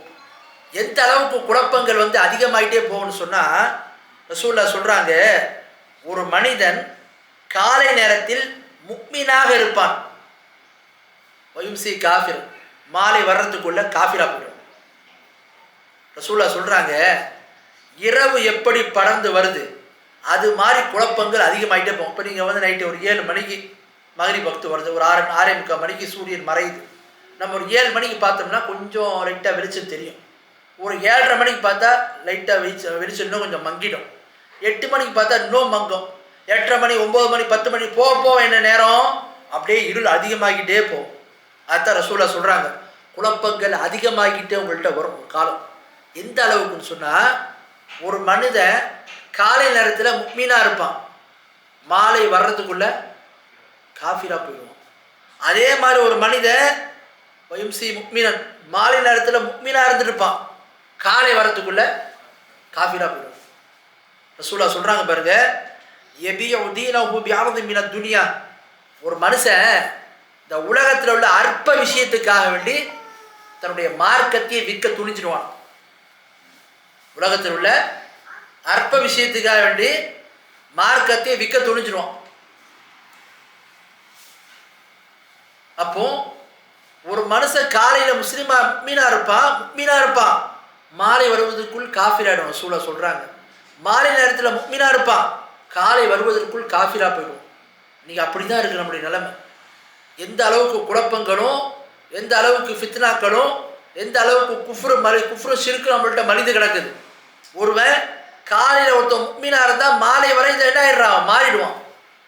ஒருத்தன் மாலையில் முக்மீனா இருந்தால் காலை வருவதற்குள் அவன் காஃபிரா போயிடும். அப்படி தான் இன்றைக்கி நம்மளை நிறைய பேருடைய நிலைமை போயிட்டுருக்கு. எது ஈமான், எது குஃப்ரு, எதுன்னே தெரியாமல் நம்ம வாழ்ந்துட்டு இருக்கிறோம். இப்போ கல்வி அறிவு ரொம்ப ரொம்ப அவசியம். கல்வி அறிவு ஒருத்தவன்ட்ட சரியாக இருந்தால் தான் அவன் குஃப்ரை அறிய முடியும். கல்வி அறிவு ஒருத்தவன்ட்ட சரியாக இருந்தால் தான் ஈமானை அறிந்து தன்னை காப்பாற்றி கொள்ள முடியும். அதைத்தான் நம்ம பார்த்த முன்னாடி இப்ராஹிம் நபி அல்லாட்ட என்ன பிரார்த்தனை பண்ணாங்க, சிலையா உங்களை கையினால் உடைச்சவங்க, அப்படி உடைச்சு கூட அல்லாட்ட சொல்கிறாங்க, வஜ்ருனி வ பனி அன் நஅபுதுல் அஸ்னாம், அல்லாஹ் என்னையும் என்னுடைய சந்ததிகளையும் சிலை வழிபாட்டை விட்டு நீ பாதுகாத்தது என்ற மாதிரி பிரார்த்தனை செஞ்சாங்க அப்படின்றத பார்க்குறோம். எனவே ஒரு முஸ்லீம் தன்னுடைய மார்க்க விஷயத்தில், அவருடைய ஈமானுக்கு பாதிப்பு ஏற்படக்கூடிய விஷயத்தில் எதுவும் வந்துடக்கூடாதுன்னு ரொம்ப ரொம்ப கவனமாக இருக்கணும். நம்ம எப்படி இருக்கிறோம், நமக்கு நாளைக்கு என்ன தேவைப்படும், ஒரு சொத்து பத்தை வந்து உருவாக்கணும், குழந்தை குட்டிகளுக்கு வந்து சொத்து பத்தை சேர்த்துட்டு போகணும், இதெல்லாம் நம்ம ரொம்ப ரொம்ப கவனமாக இருக்கும். ஆனால் அல்லாஹ் நமக்கு கொடுத்த இவ்வளோ பெரிய நியமத்து இந்த மார்க்கம், இந்த மார்க்கத்தில் நம்ம சரியாக இருக்கிறோமா, இதை நம்ம கரெக்டாக தான் ஃபாலோ பண்ணுறோமா, இதில் நம்மகிட்ட ஏதாவது குஃப்ரான விஷயங்கள் வருதா, நம்முடைய ஈமான பாதிப்படைய செய்யக்கூடிய விஷயங்கள் தான் நம்ம செய்கிறோமா என்பதில் யாராவது கவனமாக இருக்கிறோமான்னா மிக குறைவான மக்கள் தான். அதிகமானவங்களுக்கு அதை பற்றி அக்கறையே இல்லை. ஏன்னா சொன்னல முன்னாடி முர்ஜியான ஒரு கூட்டம் இருக்குது, அவங்களுடைய சித்தாந்தம் இன்றைக்கி நம்மகிட்ட இருக்குது. நம்ம தான் இஸ்லாத்துக்கு வந்துட்டோம்ல, நம்ம தான் முஸ்லீமாக இருக்கிறோம், ஒன்றும் பிரச்சனை இல்லை, என்ன பாவம் செஞ்சால் அல்லாஹ் மன்னிச்சிடுவான், அல்லாஹ் அருள் புரிப்பவன், அல்லாஹ் வந்து நம்ம இதை கிருபை செய்பவன், அல்லாஹ் நன்மை நாடக்கூடியவன், இதுதான் தெரியும். அல்லாஹ் வந்து இந்த பத்ஷ் ரப்பிக லஷதீத், உங்கள் ரப்பினுடைய பிடி மிக கடுமையானது, அல் அசீஸ் அவன் வலிமையானவன், இதெல்லாம் அல்லாஹ் சொல்கிறான். நாளைக்கு மறுமையில் நரகம் இருக்குது, வேதனை இருக்குது, அல்லாஹ் கோவப்படுவான், இதெல்லாம் பார்க்க மாட்டோம். வெறும் அல்லாஹ் வாக்களிக்கக்கூடிய அந்த விஷயங்களை மட்டும் வச்சுக்கிட்டு இதுதான் பிரதானமானதுன்ற மாதிரி நம்ம என்ன செய்கிறோம், நினச்சிக்கிட்டு இருக்கிறோம். ஆக அல்லாஹ்வுடைய வாக்கையை நம்ம பார்க்கணும், அல்லாஹ்வுடைய எச்சரிக்கையும் பார்க்கணும்.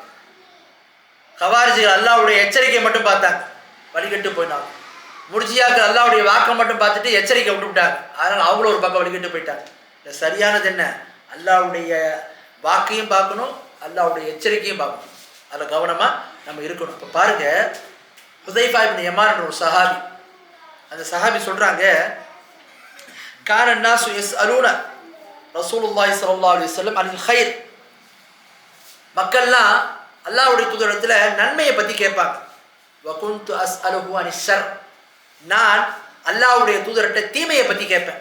எதுக்காக தீமையை பற்றி நான் ரசூலுல்லாஹ்ட்ட கேட்டேன், அந்த தீமையில் நான் விழாமல் என்ன பாதுகாத்துக்கணுன்றதுக்காக கேட்பேன். அப்போ ஒவ்வொருத்தவங்களும் இன்னைக்கு நம்ம எப்படிப்பட்ட நிலையில இருக்கிறோம், சஹாபாக்கள் இருந்தாங்க. அன்னைக்கு ரசூல் அந்த மார்க்கத்தை சொல்லும்போது சத்தியம் மட்டும்தான் இருந்தது, மார்க்கத்தின் பெயரால் அசத்தியம் கிடையாது. ரசூல்லா காலத்தில் கவாரிஜ் கிடையாது, ரசூல்லா காலத்தில் ஷியாக்கள் வரல, ரசூல்லா காலத்தில் குர்ஆன் மட்டுமே போதும் வரல, ரசூல்லா காலத்தில் விதியை மறுக்கிறவன் வரல. ரசூல்லாவுடைய மரணத்துக்கு அப்புறம் சஹாபாக்களுடைய கடைசி காலத்துக்கு அப்புறம் தான் ஒவ்வொரு குழப்பமாக வருது. அப்போ நம்ம பார்க்குறோம், இன்னைக்கு நாம் எப்படிப்பட்ட காலத்தில் இருக்கிறோம். அன்னைக்கு அவங்க வாழ்ந்த காலத்தில் அசத்தியம் இல்லாமல் இருந்தது, ரசூலுல்லாஹ்வுடைய மரணத்துக்கு அப்புறம் சஹாபாக்குடைய கடைசி காலத்தில் அசத்தியம் வந்தால் கூட மிக குறைவாக அடங்கியிருந்தது. இன்னைக்கு என்ன நம்ம நிலைமை? இன்னைக்கு சத்தியம் எதுன்னே தெரில. ஒவ்வொருத்தவனும் நான் சொல்கிறது தான் மார்க்கம், நான் சொல்கிறது தான் சரி, நான் சொல்கிறது தான் குர்ஆன் சுன்னா, நான் என்ன நான் சொல்கிறத கேட்டு நடந்து போகிறவங்க மட்டும்தான் சொர்க்கத்துக்கு போவான், மற்றெல்லாம் நரகத்துக்கு போவான்ற மாதிரி இன்னைக்கு அவ்வளோ குழப்பங்களும் அவ்வளோ ஃபித்னாக்களும் மார்க்கம் என்ற பேரில் எது சரி எது தப்புன்னே தெரியாத ஒரு காலகட்டத்தில் நம்ம வாழ்ந்துட்டு இருக்கிறோம். கல்வி இல்லாத ஒரு சரியான தெரிவில்லாத காரணத்தினால. அப்போ இந்த மாதிரி காலகட்டத்தில் நம்ம எவ்வளோ உஷாராக இருக்கும். அன்றைக்கி அசத்தியம் மட்டும்தான் இருந்துச்சு, அசத்தியம் இல்லாமல் இருந்துச்சு. அப்படி இருந்தாலும் பெரிய அளவில் அதுக்கு வந்து ஒரு இடம் இல்லாமல் இருந்துச்சு. இன்றைக்கி அசத்தியம் தான் மிகைத்திருந்தது. அதான் சொல்லுவாங்க. இமாம் மாலிக் ரஹ்மத்துல்லாஹி இடத்துல ஒருத்தர் வந்தார், வந்து கேட்டார், மல் இஸ்திவா, அல்லாஹ் அர்ஷின் மீது உயர்ந்திருக்கிறான்னு சொல்லிட்டு சொல்கிறீங்களே, என்னங்க எப்படி உயர்ந்திருக்கிறான்னு சொல்லி கேட்டாங்க. இமாம் சொல்லுங்க அப்படின்னு. அப்போ இமாம் மாலிக் ரஹ்மத்துல்லாஹி சொல்கிறாங்க, அல் இஸ்திவா மஅலூம் வல் கைஃபு மஜ்ஹூல் வஸ் சுவால் அன்ஹு பித்அ வல் ஈமான் பிஹி வாஜிப். சொல்கிறாங்க பாருங்க, அல்லாஹ் தஆலா அர்ஷின் மீது உயர்ந்திருக்கிறான் என்பது என்ன? பொருள் அறியப்பட்டது. அல் இஸ்திவா மஅலூம், அதனுடைய பொருள் அறியப்பட்டது. அல்லாஹ் உயர்ந்திருக்கிறான், பொருள் தெரியும். எப்படி உயர்ந்திருக்கிறான், என்ன நிலையில் உயர்ந்திருக்கிறான், அது அறியப்படாது, அது தெரியாது. அது பற்றி கேள்வி கேட்பதெல்லாம் கொள்கை சார்ந்த பிதாத். அது பற்றி கேள்வி கேட்கறதெல்லாம் தப்பு, கேட்கக்கூடாது. எப்படி ஈமான் கொள்ள வேண்டும் சொல்லப்பட்டவர்கள் கட்டாயம் ஈமான் கொண்டு வரணும். அடுத்து என்ன பண்ண தெரியும், மாறிக்கிறீங்களா, கேள்வி கேட்டவர் வந்து சபையிலேருந்து வெளியே போட்டு பற்றி விட்டாங்க. ஆனால் இன்னைக்கு அதே கேள்வியை நாம் ஒருத்தர்கிட்ட கேட்டு அதே கேள்வியை நம்ம ஒருத்தர் கேட்குறாருன்னா பற்றி விட ஆரம்பிச்சுன்னா எல்லாமே போயிடுவாங்க. அப்புறம் கடைசி யாருமே மிஞ்ச மாட்டாங்க. ஏன்? இன்னைக்கு அசத்தியம் தான் மேலோங்கி இருக்கு. அதனால் கல்வியை, சரியான கல்வியை கொண்டு போகிறது, மக்கள் மத்தியில் சரியான சத்திய மார்க்கத்தை கொண்டு போய் அவங்கள்ட்ட சேர்க்கறது மிக தலையாய விஷயம், மிக முக்கியமான கடமை. பொடுபோக்காக நம்ம என்ன செய்யக்கூடாதுல இருக்கக்கூடாது. அப்போது இன்னைக்கு நாம் வாழக்கூடிய காலகட்டத்தில் சத்தியத்தை பற்றியும் தெரியும். அந்த காலத்தில் சொன்னாங்க, யார் ஒருத்தவனுக்கு அறியாமையை பற்றி தெரியாதோ, அறியாமை கால விஷயங்களை பற்றி, அந்த காலத்தில் நடந்த விஷயங்களை பற்றி தெரியாதோ, அவனுக்கு இஸ்லாம் புரியாதுன்னாங்க. அதுதான் இன்னைக்கு நாம் வந்து சத்தியத்தை அறியணும்னு சொன்னால் அசத்தியத்தை பற்றி நமக்கு தெரியணும். தெரிஞ்சிருந்தா தான் நாம் சத்தியத்தில் கரெக்டாக போவோம், அசத்தியத்தில் சிக்காமல் இருப்போம். சத்தியம் சொல்லிட்டு நமக்கு ஒன்று சொல்லப்பட்டு அசத்தியம் நமக்கு தெரியாமல் இருந்தால் நாளைக்கு என்ன ஆகும்? ஒருத்தவன் தவறான கல்வியினால அல்லது குறைமதியினால ஒரு காலத்தில் அந்த அசத்தியத்தை கூட சத்தியமாக விளங்கணும். அப்போ அப்படி ஒரு நிலை வரக்கூடாதுன்னா சத்தியத்தை பற்றி நம்ம அறிந்திருக்கணும், அசத்தியத்தை பற்றியும் அறிய வேண்டும். பாருங்க, முதலாவது நம்ம பார்த்தோம், இஸ்லாத்தை விட்டு தகர்க்கக்கூடிய காரியங்களில் முதலாவது அல்லாவை வணங்குவதில் இணை கற்பிப்பது. சரி, அல்லாவை வணங்குவதில் இணை கற்பிப்பதுனா என்ன? ஷிர்க் வைக்கிறதுனா என்ன? அல்லாவை வணங்குவது, வணங்கனா என்ன, வணங்குவதுனா என்ன, இபாதத்துனா என்னன்னு நமக்கு தெரியணும். இப்போ நம்ம மக்கள்கிட்ட போய் இபாதத்துனா என்னங்கன்னு கேட்டால் நம்ம என்ன சொல்லுவோம்? இபாதத்தா குர்ஆன் ஓதுறது, 5 வேளை தொழுவுறது, ரம்லான் வந்தால் நோன்பு வைக்கிறது, கொஞ்சம் காசு பணம் இருந்தால் ஜக்காத்து கொடுக்குறது, ரொம்ப காசு பணம் இருந்தால் அஜிக்கு போகிறது, இதுதான் இபாதத்து அப்படின்னு முடிச்சுடுவோம். ஆனால் இது மட்டும் இபாதத்து இல்லை. அப்போ அல்லாஹ் குர்ஆனில் சொல்கிறான், மனித வர்க்கத்தை ஜின் வர்க்கத்தை என்னை வணங்குவதற்காகவே என்று தவிர நான் படைக்கலன்றான். படைச்ச நோக்கம் என்ன? அல்லாஹ் மட்டும் வணங்கணும். அப்போ இதை என்ன ஒரு இந்த விஷயத்தை செய்யறதுக்கு ஒரு குறுகிய நேரம் தான் தேவைப்படும். இது ஒரு பார்ட்டு மட்டும்தான், நிறைய விஷயங்கள் இருக்குது. அப்போ இபாதத்துன்னு சொன்னால் அதுக்கான அர்த்தம் பாருங்க. இபாதத் என்று சொன்னால் பல அறிஞர்கள் அதற்கு விளக்கம் அளித்திருந்தாலும் இமாம் ஷேக் ஹுசைன் இப்னு தைமிய்யா ரஹிமஹுல்லாஹ் மிக சுருக்கமாக, ரத்தின சுருக்கமாக, மிக ஆழ்ந்த ஒரு அதற்கு வரைவிலக்கணத்தை சொல்கிறாங்க. இபாதத் என்று சொன்னால் இஸ்முன் ஜாமிஉன் லிகுல்லி மா யுஹிப்புல்லாஹு வ யர்தாஹு மினல் அக்வாலி வல் அஃஆலி அல்-ஸாஹிரத்தி வல் பாத்தினா. வெளிப்படையான அந்தரங்கமான சொற்கள்ல இருந்தும் செயல்கள்ல இருந்தும் எதையெல்லாம் அல்லாஹ் விரும்புவானோ, எதையெல்லாம் அல்லாஹ்வுக்கு பிடிக்குமோ, எதெல்லாம் அல்லாஹ் வந்து பொருந்திக்கிடுவானோ அவை அனைத்திற்குமான பெயர் தான் இபாதத். இபாதத்துனா வெளிப்படையா அந்தரங்கமா உள்ள சொற்கள்லையும் செயல்கள்லையும் எதெல்லாம் அல்லாஹ்வுக்கு பிடிக்குமோ, எதெல்லாம் அல்லாஹ் விரும்புவானோ அவை அனைத்திற்குமான பெயர் தான் இபாதத். அது என்னென்னலாம் வரும் பாருங்க. இபாதத்தில் என்னென்னலாம் வரும்னு சொன்னால், நாம் தொழுகிறது, நோன்பு வைக்கிறது, ஜக்காத்து கொடுக்குறது, இது மட்டும் அல்ல. இதை தாண்டி என்னென்ன காரியங்களை நம்ம அல்லாஹ்வுக்காக செய்கிறோமோ அந்த காரியங்கள் அனைத்துமே வந்துடும். உதாரணத்துக்கு ஒருவர் தன்னுடைய பெற்றோர்களுக்கு பணிவிடை செய்கிறார். பெற்றோர்களுக்கு பணிவிடை செய்கிறார். இந்த பணிவிடை செய்கிறது கூட என்ன? இபாதத். என்ன இது? பெற்றோருக்கு பணிவிடை செய்கிறது இபாதத்தா? இது எப்படி இபாதத்தாகும்? இபாதத்தாகும். எப்படி ஆகும் பாருங்க. ஒருவர் பெற்றோருக்கு பணிவிடை செய்கிறார். ஏன் செய்கிறாரு கேட்குறோம். ஏன்பா செய்கிறார்? அல்லாஹ் சொன்னான்றதுக்காக செய்கிறார். அப்போ அல்லாஹ் சொன்னான்ற கட்டளைக்காக ஒருத்தர் அதை செயல்படுத்தினா அப்போ என்ன ஆச்சு? அவர் எதுக்காக அதை செய்கிறார்? அல்லாஹ்வுடைய திருப்தியினாலே செய்கிறார். அல்லாஹ்வுக்கு இது பிடிக்கொன்றதுக்காக செய்கிறார். அப்போ என்ன ஆயிடுது? அது இபாதத் ஆயிடுது. இதே ஒருத்தவர் பெற்றோர்களுக்கு வந்து பணிவிடை செய்கிறார், அவங்க நல்ல முறையில் பார்த்துக்கிறார். அவர்கிட்ட கேட்குறாரு, ஏன்பா இது மாதிரிலாம் பார்க்குறார்? சின்ன வயசில் என்னை ரொம்ப நல்லா கவனிச்சுக்கிட்டாங்க, அதுக்கு கைமாத்தா பரிகாரமாக நான் என்ன பண்ணுறேன், அவங்களுக்கு இதை பண்ணுறேன்றாங்க. இது இபாதத் ஆகுமா? ஆகும். அப்போது ஒரு மனிதன் இந்த உலகத்தில் செய்யக்கூடிய காரியங்கள், அல்லாஹ் சொன்ன கட்டளைகள் கூட அல்லாஹ்வை திருப்திப்படுத்துகின்ற எண்ணத்தோடு செஞ்சால் அது எல்லாமே என்ன ஆகிடும்? இபாதத் ஆகிடும். அதான் சொல்லுவாங்க, இபாதத்து மஹ்தா, இபாதத்து கைரு மஹ்தா. என்னென்ன காரியங்கள் அல்லாஹ்வுக்காக செய்கிறோமோ, தொழுவது, நோன்பு வைக்கிறது, இது மாதிரி அல்லாஹ் திக்ர் செய்கிறது, குர்ஆன் இதெல்லாம் நேரடியாக அல்லாஹ்வுக்கு செய்யக்கூடிய, அல்லாஹ்வை போலக்கூடிய அம்சங்கள். இது நேரடியாக இபாதத்து. இபாதத்து கைரு மஹ்தான்னு சொன்னால் நேரடியாக குர்ஆன் சொன்னாலே இபாதத்துன்னு சொல்லப்பட்டிருக்காது. ஆனால் அதை ஒருத்தர் செய்யும் போது, அந்த காரியத்தை செய்யும் போது அல்லாஹ்வுக்காக செய்கிறது, அதுவும் என்ன ஆகிடும்? இபாதத்தா மாறி. விளங்குங்களா? இதுக்கு இன்னொரு உதாரணம் கூட பார்க்கலாம் பாருங்க. என்ன? இப்போ ஒருத்தர் தூங்க போகிறார். தூங்க போகும்போது ஒழு செய்து விட்டு என்னென்ன துவாக்கள்லாம் ஓதணுமோ ஓதிட்டு வலது கை ஓரமாக வச்சு என்ன செய்கிறாரு? வலது பக்கமாக படுக்கிறார். இப்போ இது கூட என்ன? இபாதத். இது எப்படி இபாதத் ஆகும்? இது எப்படி இபாதத் ஆகும்? ஒருத்தர் கேட்டால் நம்ம என்ன சொல்லுவோம்?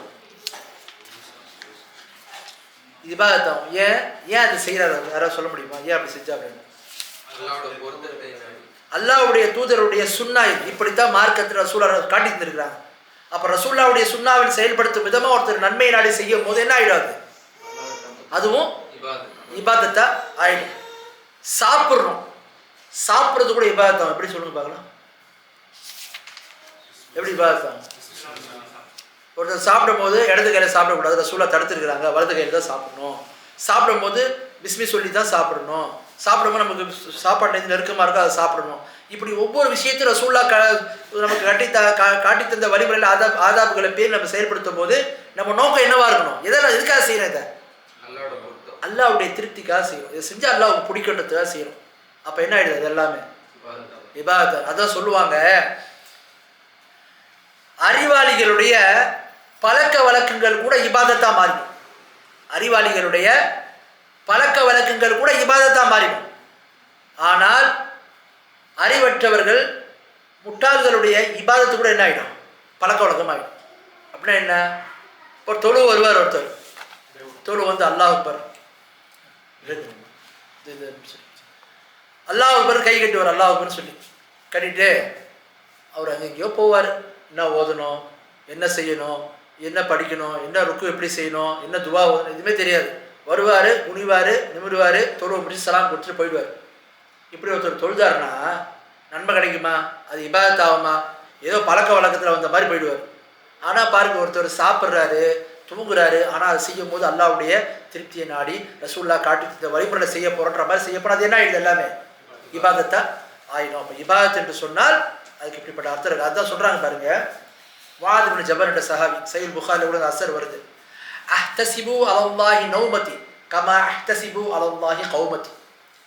இரவு நேரத்தில் நின்று வணங்குவதை கொண்டு அல்லாஹ் எனக்கு எப்படி நன்மையை தருவான் என்று நான் எதிர்பார்க்கின்றேனோ அது மாதிரி இரவுல தூங்குவதை கொண்டு நன்மை கிடைக்கும் என்று நான் எதிர்பார்க்கிறேன். நான் ஏன்? எப்படி ஒருத்தர் நின்றா வணங்குனா அவருக்கு நன்மை இருக்குதோ அது மாதிரி தூங்குறதுல அவருக்கு நன்மை இருக்கு. எப்படி? ஒருவர் தூங்க செல்றாருன்னா அவருடைய உடலுக்கும் அவர் ஓய்வளிக்க விரும்புகிறார், அதுக்கு செய்ய வேண்டிய கடமையை செய்கிறார். அதை மார்க்க எப்படி காட்டி தந்திருக்கோ அந்த வழிமுறையில் செய்ய போறார். அப்போ அது என்ன ஆயிடுது? நன்மையை பெற்று தரக்கூடிய வழிமுறையாயிடுது. அப்போ இபாதத் என்பது ரொம்ப விசாலமான தன்மை உள்ளது. இன்ஷா அல்லாஹ் ஒரு சின்ன ஒரு 5 நிமிஷம் பிரேக் எடுத்துங்க. அதுக்கப்புறம் மறுபடியும் அடுத்த 2வது முறை போகலாம். மிக்க அல்லாஹ்வின் நல்லடியார்களே, இபாதத்தினுடைய மஃபூம், அதனுடைய விளக்கம் என்ன அப்படின்றத பற்றி நம்ம சில விஷயங்களை பார்த்துட்டு இருந்தோம். அப்போ அதில் என்ன சொல்லணும்னா, வெளிப்படையாகவும் அந்தரங்கமாகவும் உள்ள சொற்கள் செயல்கள்லேருந்து எதெல்லாம் அல்லாஹ் விரும்புவானோ, அல்லாஹ் பொருந்திக்கிடுவானோ அவை அனைத்திற்குமான பெயர் தான் இபாதத்து. அப்போ இபாதத்துனா வெறும் தொழுகை நம்பர் இல்லை, எந்தெந்த வெளிப்படையான காரியங்கள் நம்ம பிறருக்கு செய்யக்கூடிய உதவியாக இருக்கட்டும், பெற்றோருக்கு செய்யக்கூடிய பணிவிடையாக இருக்கட்டும், உறவினர்களை அரவணைத்து வாழ்வதாக இருக்கட்டும், அல்லது உண்ணக்கூடிய உணவு, இது மாதிரி பழக்க வழக்கங்களாக இருக்கட்டும், இதெல்லாம் நம்ம செய்யும் போது அல்லாஹ்வுக்கு அவன் திருப்தி அடையணும், அவன் சொன்ன மார்க்கத்தின் அடிப்படையில் நம்ம செயல்படணுன்றதுக்காக சின்ன சின்ன விஷயங்களை செஞ்சால் கூட மார்க்கம் சொல்லக்கூடிய அடிப்படையில் அது கூட என்ன ஆகிடும், இபாதத்தா ஆகிவிடும் என்பதை நாம் பார்த்தோம். அடுத்து பாருங்க, இபாதத்தில் என்னென்ன விஷயங்கள் நடக்குன்றது இந்த படித்தரம் நீங்கள் விளங்கினா உங்களுக்கு புரியும். என்னென்ன இபாதத்திற்கு மொத்தம் 4 படித்தரங்கள் இருக்கு. ஒன்று என்ன பாருங்க, கௌலுல் கல்ப், நாவலேருந்து நம்ம சொல்லக்கூடிய வார்த்தைகள். நாவல்ன்ற பாருங்க, உள்ளத்திலிருந்து சொல்லக்கூடிய வார்த்தைகள். கௌலுல் கல்ப், உள்ளத்திலிருந்து சொல்லக்கூடிய வார்த்தைகள். உள்ளத்திலிருந்து சொல்லக்கூடிய வார்த்தைன்னா என்ன? ஒருத்தர் சொல்றாரு உள்ளத்துல ஆமன்து பில்லாஹ், வெளிப்படையாக சொல்றாரு, ஆனா உள்ளத்துல அதை உறுதிப்படுத்துறாரு. நான் அல்லாஹ்வை நம்புறேன், மலக்க நம்புறேன், வேதத்தை நம்புறேன், தூதரை நம்புறேன், மறுமையை நம்புறேன், விதியை நம்புறேன், மார்க்கத்தில் எதெல்லாம் நம்புறேன்னு சொல்லியிருக்குதோ எல்லாத்தையும் உள்ளத்தில் நான் நம்புறேன்னு சொன்னால் இது என்ன? கவுலுல் கல், உள்ளத்திலிருந்து சொல்லக்கூடிய வார்த்தைகள். இப்போ இது எல்லாமே இபாதத்து தான். அல்லாஹ்வை நம்புறது அது கூட இபாதத்து. அல்லாஹ்வை நம்புறது வேற, இபாதத்து வேற கிடையாது. ஒரு முஸ்லீமுடைய வாழ்க்கை, முஃமினுடைய வாழ்க்கை முழுவதுமே இபாதத்துனா இதுதான். இப்போ நாம் நம்பிக்கை கொள்றோம் பார்த்தீங்களா, அதெல்லாம் கூட இபாதத்து. அது எப்படிப்பட்ட இபாதத்து? கவுலுல் கல்ப், உள்ளத்தோடு தொடர்புடைய அந்த வார்த்தைகள் அதுவும் இபாதத்து தான். விளங்குதா? இது இபாதத்துடைய முதல் படித்தம், இதுதான் மிக உயர்ந்தது. அடுத்து பாருங்க, கவுலுல் லிசான், நாவிலிருந்து சொல்லக்கூடிய வார்த்தைகள். என்னென்ன வார்த்தை? நாம களிமா சொல்றது, சத்தியம் செய்யறது, நன்மை ஏவுறது, தீமையை தடுப்பது, இதெல்லாம் என்ன? இதுவும் இபாதத் தான். இது எப்படிப்பட்ட இபாதத்து? கவுலுல் லிசான், நாவிலிருந்து சொல்லக்கூடிய வார்த்தைகள். முன்னாடி பார்த்து அக்கீதா, நம்பிக்கை சார்ந்த விஷயம் எதுல வரும்? கவுலுல் கல்பு, உள்ளத்தோடு உள்ள சம்மந்தப்பட்டது. நாவோடு சம்மந்தப்பட்ட வார்த்தைகள் என்னென்ன வரும்? கலிமா சொல்றது, சத்தியம் பண்றது, அல்லாஹ் மீது சத்தியம் பண்றது, நன்மை ஏவுறது, தீமையை தடுக்க, எல்லாமே இதில் அடங்கிடும். அடுத்து பாருங்க, 3வது அமலுல் கல்ப். அமலுல் கல்ப்னா என்ன? உள்ளத்தோடு சம்பந்தப்பட்ட அமல்கள். உள்ளத்தோடு சம்பந்தப்பட்ட அமல்கள் என்ன? அல்லாஹ் நேசிக்கிறது, அல்லாஹ்வுக்கு பயப்படுறது, இது மாதிரி அம்சங்கள்லாம் என்ன? உள்ளத்தோடு சம்பந்தப்பட்ட அமல்கள். அல்லாஹ் மேல தவக்குல், நம்பிக்கை வைக்கிறது, இதெல்லாம் உள்ளத்தோடு சம்பந்தப்பட்ட அமல்கள். அடுத்து பாருங்க, 4வது அமலுல் ஜவாரி, உடல் உறுப்புகளை கொண்டு செயல்படுத்தக்கூடிய அமல்கள். தொழுகிறது, ஜக்காத்தை கொடுக்கறது, ஹஜ்ஜி செய்கிறது, இது மாதிரி காரியங்கள்லாம் என்ன? வெளிப்படையா உடல் உறுப்புகளை கொண்டு நிகழ்த்தப்படக்கூடிய காரியங்கள். விளங்குதுங்களா? அப்போ இபாதத்துக்கு 4 படித்தரம் இருக்கு. ஒன்று கவுலுல் கல்ப். கவுலுல் கல்ப்னா உள்ளத்தினுடைய வார்த்தைகள். நான் அல்லாஹ்வை நம்புறேன், மலக்க நம்புறேன், மறுமையை நம்புறேன், வேதத்தை நம்புறேன், இது எல்லாமே அதில் வந்துடும். 2வது கவுலுல் லிசான், நாவிலிருந்து சொல்லக்கூடிய வார்த்தைகள். கலிமா சொல்றது, சத்தியம் பண்றது, நன்மை ஏவுறது, தீமை தடுக்கிறது, எல்லாம் அதில் வந்துடும். அடுத்து 3வது படித்தரம் இபாதத்தில் அமலுல் கல்ப். அமலுல் கல்ப்னா என்ன? அல்லாஹ்வை நம்ம உள்ளத்துல நேசிக்கிறது, உள்ளத்தில் அல்லாஹ்வுக்கு பயப்படுறது, அவன் மீது தவக்குள் வைக்கிறது, இதெல்லாம் எதில் வரும்? உள்ளத்தோடு சம்பந்தப்பட்ட அமல்களில் வந்துடும். அடுத்து அமலுல் ஜவாரி. ஜவாரினா உடல் உறுப்பு. உடல் உறுப்புகளோடு சம்பந்தப்பட்ட அமல் என்ன? நம்ம வெளிப்படையாக செய்யக்கூடிய தொழுகை, ஜக்காத்து, ஹஜ்ஜி, இது மாதிரி விஷயங்கள்லாம் என்ன செய்யும்? அதில் வந்துடும். விளங்குதுங்களா? இதுதான் மொத்த இபாதத்துமே. அப்போ ஒரு முஃமினுடைய வாழ்க்கை முழுவதும் இபாதத்தின் இந்த அடிப்படை தான். அப்போ இபாதத்துடைய அர்த்தம் விசாலமானது. நம்ம அந்த 4-5 சுருக்கிட்டோம், அது மட்டும் கிடையாது. அதை தாண்டி இந்த மாதிரி அம்சங்கள்லாம் அதில் வந்துடும். சரி, அடுத்து பாருங்க, இபாதத்து தொடர்பாக நம்ம இப்போ பொருளை அறிந்து கொண்டோம். அடுத்து நம்ம அறியக்கூடிய மிக முக்கியமான ஒரு அம்சம், இபாதத்திற்கான அடிப்படை, அர்கானுல் இபாதா. நம்ம எந்த ஒரு இபாதத்தை செஞ்சாலும் நம்ம எந்த ஒரு வணக்கத்தில் ஈடுபட்டாலும், தொழுகையாக இருக்கட்டும், நோன்பாக இருக்கட்டும், ஜக்காத்தாக இருக்கட்டும், ஹஜ்ஜா இருக்கட்டும், குர்ஆன் ஓதல், எந்த ஒரு இபாதத்தை நம்ம செஞ்சாலும் 3 அடிப்படைகள் கட்டாயமாக அந்த இபாதத்தில் இருக்கணும். இருந்தால் தான் அந்த இபாதத்தை ஏற்றுக்கப்படும். அப்படி இல்லைன்னா அந்த இபாதத்தை ஏற்றுக்கப்படாது. அது என்ன 3 அடிப்படை? முதலாவது அடிப்படை அல் மஹப்பா.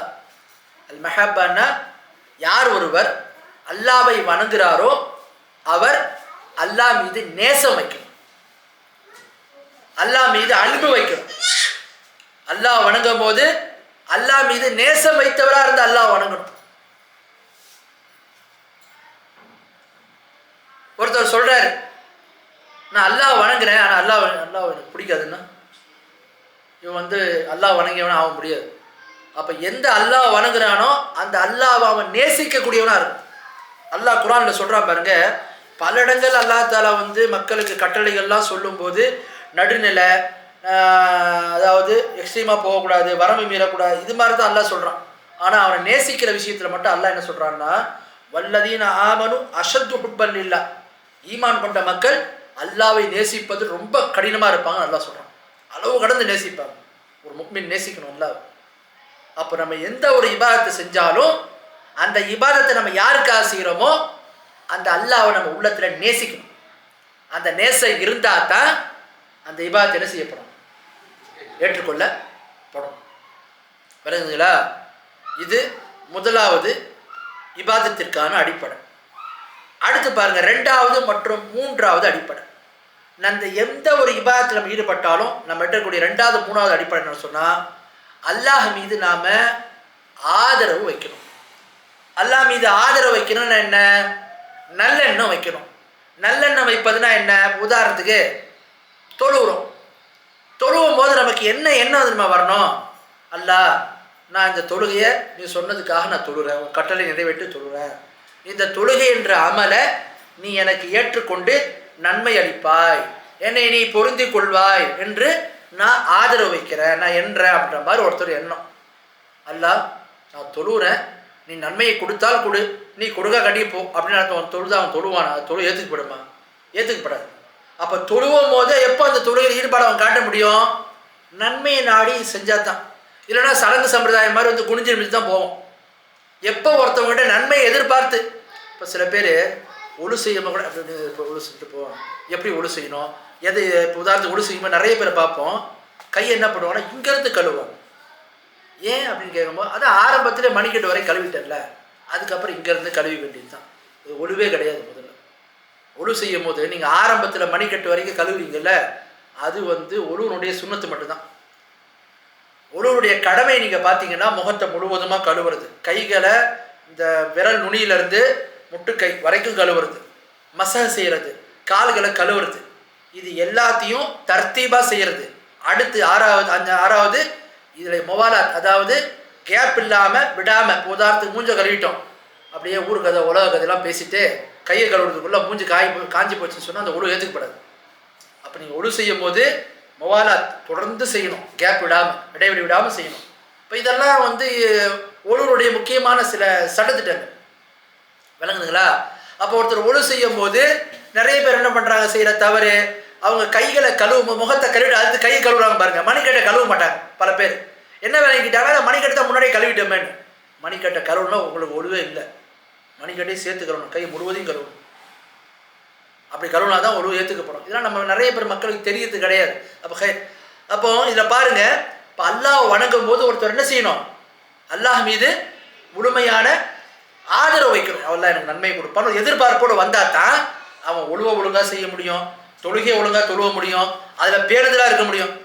நன்மை கிடைச்சா கிடைக்குது, கிடைக்க கேட்டு போகுது. அல்லாஹ் கொடுத்தா கொடுக்க கட்டி போனால் எப்படி தொழுவான்னு கேட்குறான். அவன் தொழில் ஒரு ஈடுபாடே வராது. அடுத்து பாருங்க, 3வது ஒரு அடிப்படை, நம்ம எந்த ஒரு இபாதத்தை செஞ்சாலும் அந்த இபாதத்தை செய்யும் போது அல்லாஹ் மீது நமக்கு பயம் இருக்கணும். பயம் இருந்து செய்யணும். பாங்கு சொல்லப்படுது ஃபஜர் நேரத்தில், தூங்குறாப்புல பாங்கு சத்தம் கேட்டவுடனே அவர் எழுச்சி போகிறார். ஏன் எழுச்சி போகிறாரு? அல்லாஹ் நம்ம மீது கடமையாக்கிருக்கிறான், நம்ம இதில் பொடுபோக்காக இருந்தால் நாளைக்கு அல்லாஹ் நம்மகிட்ட விசாரிப்பான ஒரு பயம் மனசில் வரணும். வந்தால் தான் அவன் அதை நோக்கி போவோம். அதே மாதிரி அந்த இபாதத்தை செய்யும் போது கரெக்டாக நம்ம செய்யணும், கரெக்டான விஷயங்களை நம்ம பண்ணணும். ஒருவேளை நம்ம தப்பு தவறமாக பண்ணிட்டோம்னா இது அல்லாஹ் ரிஜெக்ட் பண்ணிடுவான். பண்ணிடுவானோ, ஏற்றுக்கிடாமல் விட்டுருவானோன்னு ஒரு பயம் வரணும். இப்படி இருந்தால் தான் இபாதத்தை ஒழுங்காக பண்ண முடியும். அதுதான் அல்லாஹ் குர்ஆன்ல சொல்கிறான் பாருங்க, 17வது அத்தியாயத்தில் 57வது வசனம். உலாயிகல் லதீன யதுஊன் யப்தகூன இலா ரப்பிஹிமில் வஸீல அய்யுஹும் அக்ரபு வ யர்ஜூன ரஹ்மத்தஹு வ யகாஃபூன அஸாபஹு இன் அஸாப ரப்பிக கான மஹ்தூரா. அல்லாஹ் சொல்கிறான், அவங்க எத்தகையவர்கள் சொன்னால், அவங்க அவங்களுடைய ரப்பை நெருங்குவதற்காக என்ன செய்கிறாங்க, அவன்பால் நெருங்குவதற்காக, நற்செயலை கொண்டு அவனிடத்தை நெருங்குவதற்காக அவங்க இபாதத்தை செய்கிறாங்க. எப்படி செய்கிறாங்க? வ யர்ஜூன ரஹ்மத்தஹு, அல்லாஹ்வுடைய அருளை எதிர்பார்த்தவங்களா. அல்லாஹ் இந்த வசனத்தை சொல்கிறான். அல்லாஹ்வை வணங்கக்கூடியவங்க, அல்லாஹ்வை நெருக்கத்தை பெறுவதற்காக இபாதத்து செய்யக்கூடியவங்க அல்லாஹ்வை எப்படி வணங்குறாங்க? அல்லாஹ்வுடைய அருளை எதிர்பார்த்து ஆதரவு வச்சு. அடுத்து அவனுடைய வேதனையை கண்டு பயந்தவர்களாக இருந்து அல்லாஹ் வணங்குறாங்க. அப்போ அல்லாஹ்வை எப்படி நம்ம வணங்கணும்? அல்லாஹ் மீது ஆதரவும் இருக்கணும், பயமும் இருக்கணும். அப்படி இருந்தால் தான் ஒருத்தர் முறையாக அல்லாஹ் வந்து இபாதத் செய்ய முடியும். அல்லாஹ் மீது ஆதரவு இருக்குது, அல்லாஹ் வந்து கூலியை தருவான், இபாதத்துகளை ஏற்றுக்கொள்வான், இதை ஒருத்தர் ஏற்றுக்கிறாரு. அல்லாஹ் மீது பயம் இல்லைன்னா தொழு விட்டுருவார். அவர் தொழில் பேருந்து வராது, நினச்சா தொழுதுட்டு போவார், நினச்சாப்ப தொழுது விட்டுட்டு போவார். ஏன்? பயம் இல்லை அவருக்கு. அப்போ ஒருத்தருக்கு பயம் இருக்குது, அல்லாஹ் மீது ஆதரவு இல்லைன்னா அங்கேயே இபாதத் எழுப்படாது. ஏன்? அவன் அல்லாஹ் பயந்து பயந்து பயந்து அல்லாஹ் வந்து நம்ம இதாக பண்ணுறான், இதாக செஞ்சிருவான், இப்படியே தான் என்ன இருக்குது, ஒரு கூலியை தருவான், நன்மை அளிப்பான், அருள் புரிவான்ற ஒரு ஆதரவே இல்லைன்னா அவனுடைய இபாதத்திலையும் பேருந்து இருக்காது. அப்போ இபாதத்தை நம்ம செய்கிறதா இருந்தால் அல்லாஹ் மீது அன்பு இருக்கணும், அல்லாஹ் மீது ஆதரவு இருக்கணும், அல்லாஹ் மீது பயம் இருக்கணும். அதுக்கப்புறம் தான் இபாதத்தே வரும். அதனால தான் பாருங்கள், அல்லாஹ் தஆலா குர்ஆன்ல சொல்லும்போது அல்ஹம்துலில்லாஹி ரப்பில் ஆலமீன் சொல்கிறான். என்ன அர்த்தம்? அல்ஹம்துலில்லாஹி ரப்பில் ஆலமீன் என்ன அர்த்தம்? புகழ் அனைத்தும் அகிலத்தின் ரப்பாகி அல்லாஹ்வுக்கே உரித்தானது. இதை நம்ம சொல்லி என்ன சொல்ல வரோம்? அல்லாஹ்வை நம்ம ஏன் புகழ்றோம் சொல்லுங்க பார்க்கலாம். அல்லாஹ்வை ஏன் புகழ்றோம்? அல்லாஹ்வை புகழ வேண்டிய அவசியம் என்ன? நமக்கு அவன் மீது உள்ள அன்பு, மஹப்பத், அவன் மீது உள்ள அன்பு. நாளைக்கு ஒருத்த அரசியல்வாதியை வந்து ஒருத்தன் புகழ்வான். எதுக்கு புகழ்வான்? ஏதாவது தேவை கிடைக்குன்னு புகழ்வான். இதே கிடைக்கிறனா வந்து காரியத்தை போட்டு போயிடுவான். ஆனால் நம்ம அல்லாஹ்வை புகழ்றது அப்படியா? கிடையாது. அல்லாஹ் வந்து ஏன் நம்ம புகழ்கிறோம்? இயல்பாகவே நம்முடைய உள்ளத்தில் அல்லாஹ் மீது அன்பு இருக்குது. புரியுதுங்களா? அப்போது முதல் அடிப்படை அங்கே வந்துடுச்சு. அடுத்து பாருங்க, அர் ரஹ்மான் இர் ரஹீம், அளவற்ற அருளாளன் நிகரற்ற அன்புடையும். இதை சொல்லி நம்ம என்ன எதிர்பார்க்குறோம்? அல்லாஹ் மீது ரஜா, அல்லாஹ் மீது நம்ம என்ன வைக்கிறாங்க? ஆதரவு வைக்கிறோம். அல்லாஹ் மன்னிப்பான், அருள் புரியுமா, நம்ம செய்யக்கூடிய அமல்களை ஏற்றுக்கிடுவான், அந்த மாதிரி ஆதரவு வைக்கிறோம். மூணாவது, மாலிகி யௌமித்தீன், நியாய தீர்ப்பு நாளின் அதிபதி. நம்ம எதுக்காக சொல்கிறோம்? அல்லாஹ் மீது உள்ள அந்த ஒரு பயம், நாளைக்கு மறுமையில் விசாரிப்பான், நம்மள்ட்ட வந்து கேள்வி கணக்கு கேட்பான்ற ஒரு பயத்தை நம்ம என்ன செய்கிறோம்? அங்கே வெளிப்படுத்துகிறோம். அப்போ அல்லாஹ் மீது அன்பையும் வெளிப்படுத்திட்டோம், அல்லாஹ் மீது ஆதரவும் வைக்கிறோம், அல்லாஹ் மீது பயத்தையும் கொண்டு வரோம். அதுக்கப்புறம் தான் அல்லாஹ் இந்த மூணுத்தையும் கொண்டு வந்ததுக்கு அப்புறம் தான் அல்லாஹ் சொல்கிறான், இய்யாக நஅபுது வ இய்யாக நஸ்தஈன், அல்லாஹ் உன்னை மட்டும்தான் வணங்குவோம், உன்கிட்ட மட்டும்தான் உதவியை கேட்போம். அப்போ இபாதத்து செய்கிறதுக்கு முன்னாடி அல்லாஹ் எந்த அடிப்படையில் சொல்கிறான்? அல்லாஹ் மீது அன்பை சொல்கிறான், அல்லாஹ் மீது ஆதரவை சொல்கிறான், அல்லாஹ் மீது பயத்தை சொல்கிறான். இது பரிபூர்ணமானதுக்கு அப்புறம் தான் அல்லாஹ் அவனை வணங்குறத பற்றி பேசுகிறான். அப்போது நாம் அல்லாஹ்வை வணங்க வேண்டும் என்றால் இந்த அடிப்படைகள்லாம் கரெக்டாக இருக்கான்னு பார்க்கணும். அல்லாஹ்வை நம்ம வணங்கும் போது எந்த இபாதத்தை செய்யுங்க. உதாரணத்துக்கு ஒரு மிஸ்கீனுக்கு நம்ம வந்து ஒரு 100 ரூபாய் கொடுக்குறோம். கொடுக்கும்போது நம்மளுக்கு என்ன இருக்கணும் நோக்கம்? அவருக்கு கொடுத்தார், அவர் நமக்கு ஒரு புகழ் மாலை பாடி நமக்கு 2 பேர் நம்ம பேரில் 2 கவிதையை சொல்லிட்டு போகிறதுக்காக கொடுக்குமா? எதுக்காண்டி கொடுப்போம்? அல்லாஹ் கொடுத்தா அவனுக்கு பிடிக்கும், அல்லாஹ்வுடைய அன்பை பெறணும், அல்லாஹ் மீது நமக்கு வந்து ஒரு அன்பை அங்கே வெளிப்படுத்தணும். சரி, கொடுத்துட்டு நம்ம என்ன எதிர்பார்க்குறோம்? இவனுக்கு 100 ரூபாய் நம்ம கொடுத்தா நாளைக்கு அல்லாஹ் என்ன செய்வான்? இதை விட சிறந்ததை கொடுப்பான்னு நமக்கு ஒரு அல்லாஹ் மீது ஒரு ஆதரவு வரும். சரி, ஒருவேளை நம்ம வந்து கொடுக்காம கஞ்சத்தனம் பண்ணால் நாளைக்கு இந்த செல்வம் நமக்கு எதிராக போயிடும். நம்ம என்ன செய்யணும்? அல்லாஹ்வுக்கு அவனுடைய வேதனை நம்ம மீது ஏற்பட்டுருமோ, அல்லாஹ் மீது கோவப்பட்டுருமோ, நம்ம என்ன செய்யணும்? பயம் வரும். அப்போ எந்த ஒரு இபாதத்தை நீங்கள் செஞ்சாலும் இந்த 3 அடிப்படை ரொம்ப ரொம்ப முக்கியமானது. அது இருந்தால் தான் ஒருத்தன் இபாதத்தை உருப்படியாக செய்ய முடியும். இன்றைக்கி நம்மளுடைய இபாதத்துகள் உயிரோட்டம் இல்லாமல் போனதுக்கும் ஈடுபாடு இல்லாமல் இருக்கிறதுக்கு முக்கியமான காரணம் என்னென்னா, நமக்கு அல்லாஹ் மீது அன்பும் இல்லை, இருக்குது வெளிப்படுத்த தெரியல, அல்லாஹ் மீது ஆதரவும் நமக்கு இல்லை, அல்லாஹ் மீது பயமும் இல்லை. சஹாபாக்கெல்லாம் பார்க்குறோம், அவ்வளோ இபாதத்துகளில் பேருந்துலாம் இருந்தாங்க. என்ன காரணம்? இந்த அடிப்படையை விளங்குனாங்க. நமக்கு புரியல, புரிஞ்சால் நாமளும் என்ன செய்வோம்? இபாதத்தில் பேருந்துலாம் இருப்போம். அப்போ இபாதத்திற்கு 3 அடிப்படைகள் இருக்குது. ஒன்று என்ன அடிப்படை? அல் மஹப்பா. மஹப்பானா என்ன? அல்லாஹ்வை நேசிக்கிறது. ரெண்டாவது அடிப்படை என்ன? அர்-ரஜா, அல்லாஹ் மீது ஆதரவு வைக்கிறது. மூணாவது அல் ஹவுஃப், அல்லாஹ்வுக்கு பயப்படுறது. இதுதான் அர்கானுல் இபாதத். 3 அடிப்படையும் ஒருத்தவன்ட்ட வந்தால் தான் இபாதத்தை அவன் சரியாக செய்ய முடியும். அடுத்து பாருங்க, இபாதத்தில் அறியக்கூடிய இன்னொரு முக்கியமான அம்சம் ஷுரூத்துல் இபாதா, இபாதத்துடைய நிபந்தனைகள். இபாதத்துடைய நிபந்தனைகள். இபாதத்திற்கு மார்க்கம் 2 நிபந்தனையை சொல்லுது. நம்ம எந்த இபாதத்தை செஞ்சாலும் இந்த 2 நிபந்தனை இருக்கான்னு பார்க்கணும். முதலாவது நிபந்தனை என்ன? அல் இஹ்லாஸ். நாம எந்த ஒரு இபாதத்தை செஞ்சாலும் அது என்ன வேணும்? இஹ்லாஸ் வேணும். இஹ்லாஸ்னா தூய எண்ணம். தூய எண்ணம்னா என்ன? இஹ்லாஸ்னா என்ன தெரியுமா? தஸ்ஃபியத்துல் அமலி பிசாலிஹின் நிய்யதி அன் ஜமீஇ ஷவாயிபி ஷிர்கி. ஷிர்கினுடைய அனைத்து வகை, பெரிய ஷிர்க், சின்ன ஷிர்க் எல்லாத்தையும் விட்டு விலகி அமல்களை அல்லாஹ்வுக்கு பரிசுத்தமாக்குவதற்கு பேர் தான் இஹ்லாஸ். உதாரணத்துக்கு ஒருத்தர் தொழுகிறார், நோன்பு வைக்கிறார், ஜகாத்து எல்லாம் ஹஜ்ஜெல்லாம் பண்ணிட்டார். ஆனால் என்ன பண்ணுவார்? ஒவ்வொரு வருஷமும் ஒரு ஆட்டை அல்லாஹ்வுக்காக குர்பானி கொடுப்பாரு, இன்னொரு ஆட்டை அவுலியா பேரில் குர்பானி கொடுப்பாரு. இப்போ என்னாச்சு? இவர்கிட்ட இஹ்லாஸு இல்லை. ஏன் இல்லை? தொழுதாரு, நோன்பு வச்சார், எல்லாம் பண்ணார், எல்லாம் போயிடும், வேஸ்ட் ஆகிடும். ஏன்? இவர்கிட்ட என்ன இல்லை? என்ன இல்லை அவர்கிட்ட? இஹ்லாஸ் இல்லை. இஹ்லாஸ்னா என்ன அர்த்தம்? பெரிய ஷிர்க் வரவே கூடாது. எப்போ ஒரு அமல்ல பெரிய ஷிர்க் கலந்துருமோ சுத்தமாக வேண்டிய இஹ்லாஸே இல்லைன்னு அர்த்தம். எந்த அமலையும் அல்லாஹ் ஏற்றுக்கவே மாட்டான். அவன் அல்லாஹ்வை வணங்கியவனா ஆக முடியாது. புரியுதா? எப்போ ஒரு அமல்ல பெரிய ஷிர்க் வந்துடுமோ அந்த மனிதன் அல்லாஹ்வை வணங்கி இருந்தாலும் அது எடை செய்யப்படாது, வணங்கியவனா ஆக முடியாது, அது எடுத்துக்கொள்ளப்படாது, ஏற்றுக்கொள்ளப்படாது. ஏன்? எப்போ ஒரு அமல்ல பெரிய ஷிர்க் வந்துடுமோ அங்கே என்ன ஆகிடும்? இஹ்லாஸ் இல்லை. இஹ்லாஸே டோட்டலாக இல்லைன்னா அவன் அல்லாஹ்வை வணங்கினானோ அல்லாஹ் வணங்கினா அவன் முடியாது. உதாரணத்துக்கு பாருங்க, அல்லாஹ் சொல்கிறான், குல் யா அய்யுஹல் காஃபிரூன் லா அபுது மா தஅபுதூன் வலா அன்தும் ஆபிதூன மா அபுது. வலா அன்தும் ஆபிதூன மா அபுதுக்கு என்ன அர்த்தம்? நபியே நீங்கள் சொல்லுங்கள் அந்த மக்கத்து காஃபிர்கள்ட்ட. தொடர்ந்து அல்லாஹ் சொல்கிறான், எந்த அல்லாஹ்வை நான் வணங்கிறனோ அந்த அல்லாஹ்வை நீங்கள் வணங்கக்கூடியவர்கள் இல்லை. நபியே நீங்கள் அந்த மக்கத்து காஃபிர்கள்ட்ட சொல்லுங்க, எந்த அல்லாஹ்வை நான் வணங்குகின்றேனோ அந்த அல்லாஹ்வை நீங்கள் வணங்கக்கூடியவர்கள் இல்லை.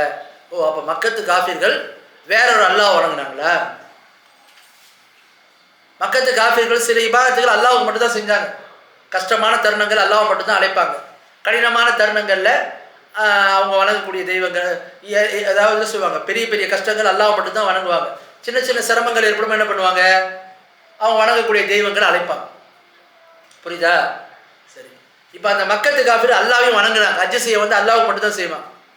ஆனால் அவங்களுடைய ஹஜ் அவங்களுக்கு பயன் தராது. அவங்க அல்லாஹ்வை வணங்கிய அந்த வணக்கமும் ஏற்றுக்கப்படாது, அல்லாஹ்வை அழைச்ச அந்த அழைப்பும் ஏற்றுக்கொள்ளப்படாது. ஏன்? அவங்க அல்லாஹ்வை வணங்கியவர்களாகவே ஆக முடியாது. ஏன்? எப்போ ஒரு இபாதத்தில் ஷிர்க் வந்துடுமோ அங்கே இஹ்லாஸ் இல்லைன்னு ஆகிப்போச்சு. அப்புறம் என்ன? அது ஏற்றுக்கொள்ளப்படாது. இப்போ ஒதுவோட ஒருத்தர் இருக்கார், ஒதுவை முறிக்கக்கூடிய காரியங்கள் வந்தால் அங்கே ஒது என்பது இல்லைன்னு ஆகிப்போச்சோ, அது மாதிரி ஒரு மனிதனிடத்தில் ஷிர்க் என்பது வந்துட்டா அங்கே என்ன இல்லை? எந்த ஒரு இபாதத்தும் இல்லாமல் போயிடும். விளங்குதா? அப்போ நம்முடைய இபாதத்துகள் ஏற்றுக்கொள்ளப்படணும்னா அதில் முதல்ல என்ன வேணும்? முதல் நிபந்தனை என்ன வேணும்? இஹ்லாஸ் வேணும். இஹ்லாஸ் வேணும்னா அதுக்கு என்ன செய்யணும்? முதல்ல பெரிய ஷிர்க் இல்லாமல் இருக்கணும். பெரிய ஷிர்க் வந்துட்டா நீங்கள் காலமெல்லாம் தொழுதுட்டு காலமெல்லாம் நோன்பு வச்சுக்கிட்டு ஹஜ்ஜை நீங்கள் வருஷத்துக்கு வருஷம் செஞ்சுட்டா கூட ஏதாவது ஒரு வழிகளில் நீங்கள் பெரிய ஷிர்க் செஞ்சுட்டிங்கன்னா டோட்டல் இபாதத்தை என்ன செய்யும்? போயிடும். ஒரு பயனும் தராது, எல்லாமே அழிக்கப்படும். புரியுதா? சரி, அடுத்து சின்ன ஷிர்க். சின்ன ஷிர்க் வந்தாலும் எந்த அமலில் சின்ன ஷிர்க் வருதோ அந்த அமல் என்ன ஆகிடும்? ஏற்றுக்கொள்ளப்படாது. அது இஹ்லாஸ் இல்லைன்ற மாதிரி ஆயிடும். புரியுதா? உதாரணத்துக்கு ஒருத்தர் 1 லட்ச ரூபா வந்து தர்மம் பண்ணிட்டு இருந்தார். 50,000 ரூபாய் ஒழுங்காக தர்மம் பண்ணிட்டாரு. அடுத்து மிச்சம் 50,000 பண்ணும்போது எவ்வளோ 4 பேர் புகழ்ந்துட்டான். புகழும் போது அவருக்கு ஒரு மாதிரி இதாகிட்டார், கொஞ்சம் மக்கள் புகழ்றாங்கன்ற மாதிரி கொஞ்சம் அப்படியே ஒரு மாதிரி ஆகிட்டாப்புல. அல்லாஹ்வுக்காக செய்கிறன்ற எண்ணம் மாறி போச்சு. அப்போ பின்னாடி கொடுத்த அந்த 50,000 என்ன ஆகிடும்? முன்னாடி கொடுத்தது ஏற்றுக்கொள்ளப்படும். பின்னாடி கொடுத்தது எப்போ ஒரு அமலில் ரியா வந்துடுமோ, முகஸ்துதி வந்துடுமோ, அந்த குறிப்பிட்ட அமல் வீணாகும். அப்போது அல்லாஹ்விடத்தில் இபாதத்துகள் அங்கீகரிக்கப்படணும்னு சொன்னால் அதற்கான முதலாவது நிபந்தனை என்ன இருக்கணும்? இஹ்லாஸ் இருக்கும். புரியுதுங்களா? அல்லாஹ்வே குர்ஆன்ல சொல்கிறான் பாருங்க, 98வது அத்தியாயத்தில் 5வது வசனம், வமா உமிரு இல்லா லியஅபுதுல்லாஹ முஹ்லிஸீன லஹுத்தீன் ஹுனஃபா.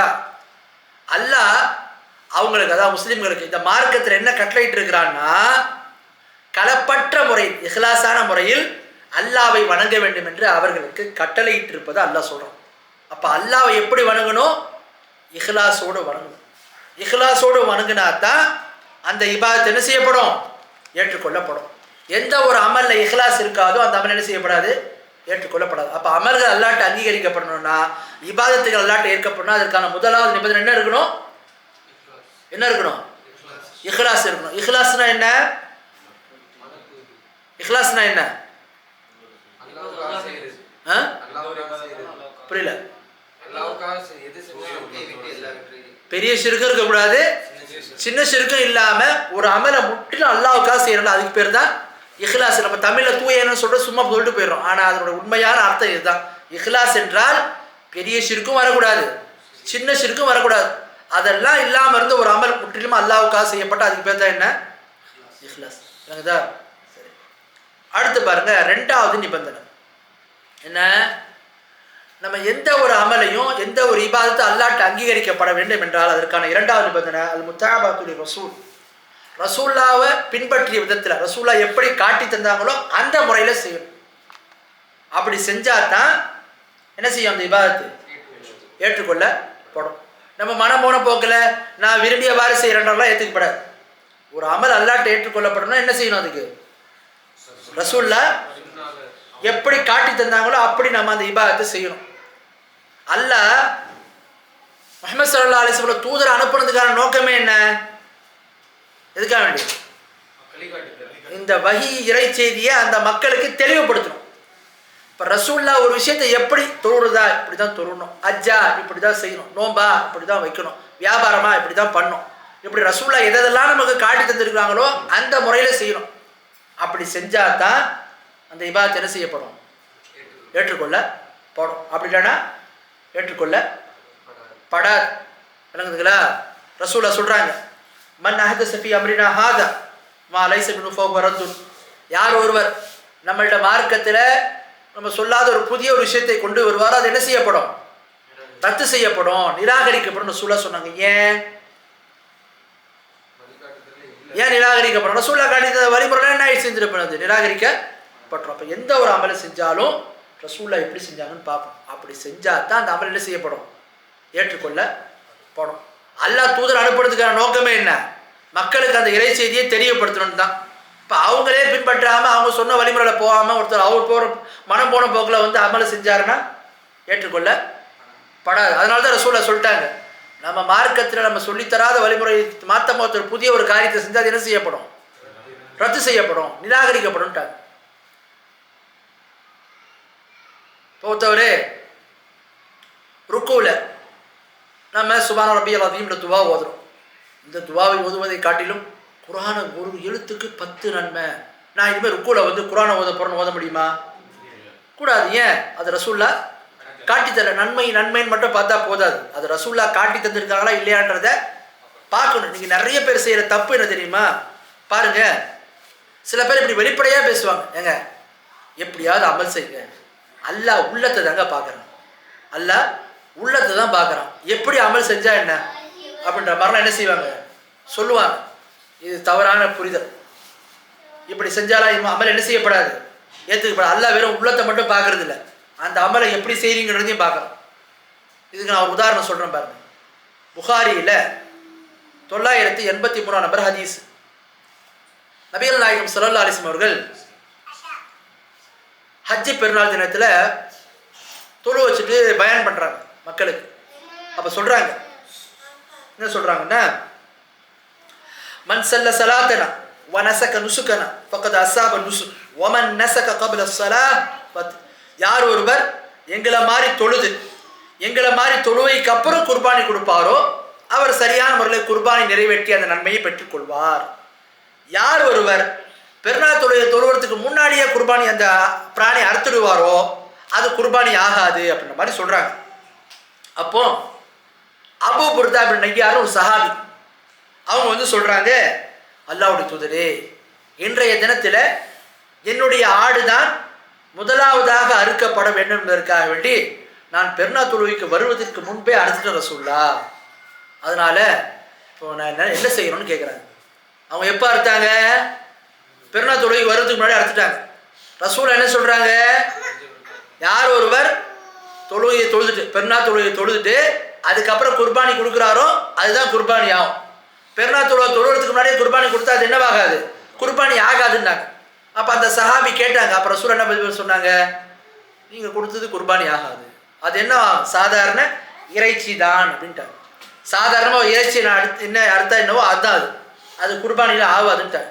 குர்பானி நன்மை வேணுமா? தொழுதுக்கு அப்புறம் நீங்கள் இன்னொரு ஆட்டை அதுக்கு பதிலாக அருங்க, அப்போ தான் நன்மை கிடைக்கும்.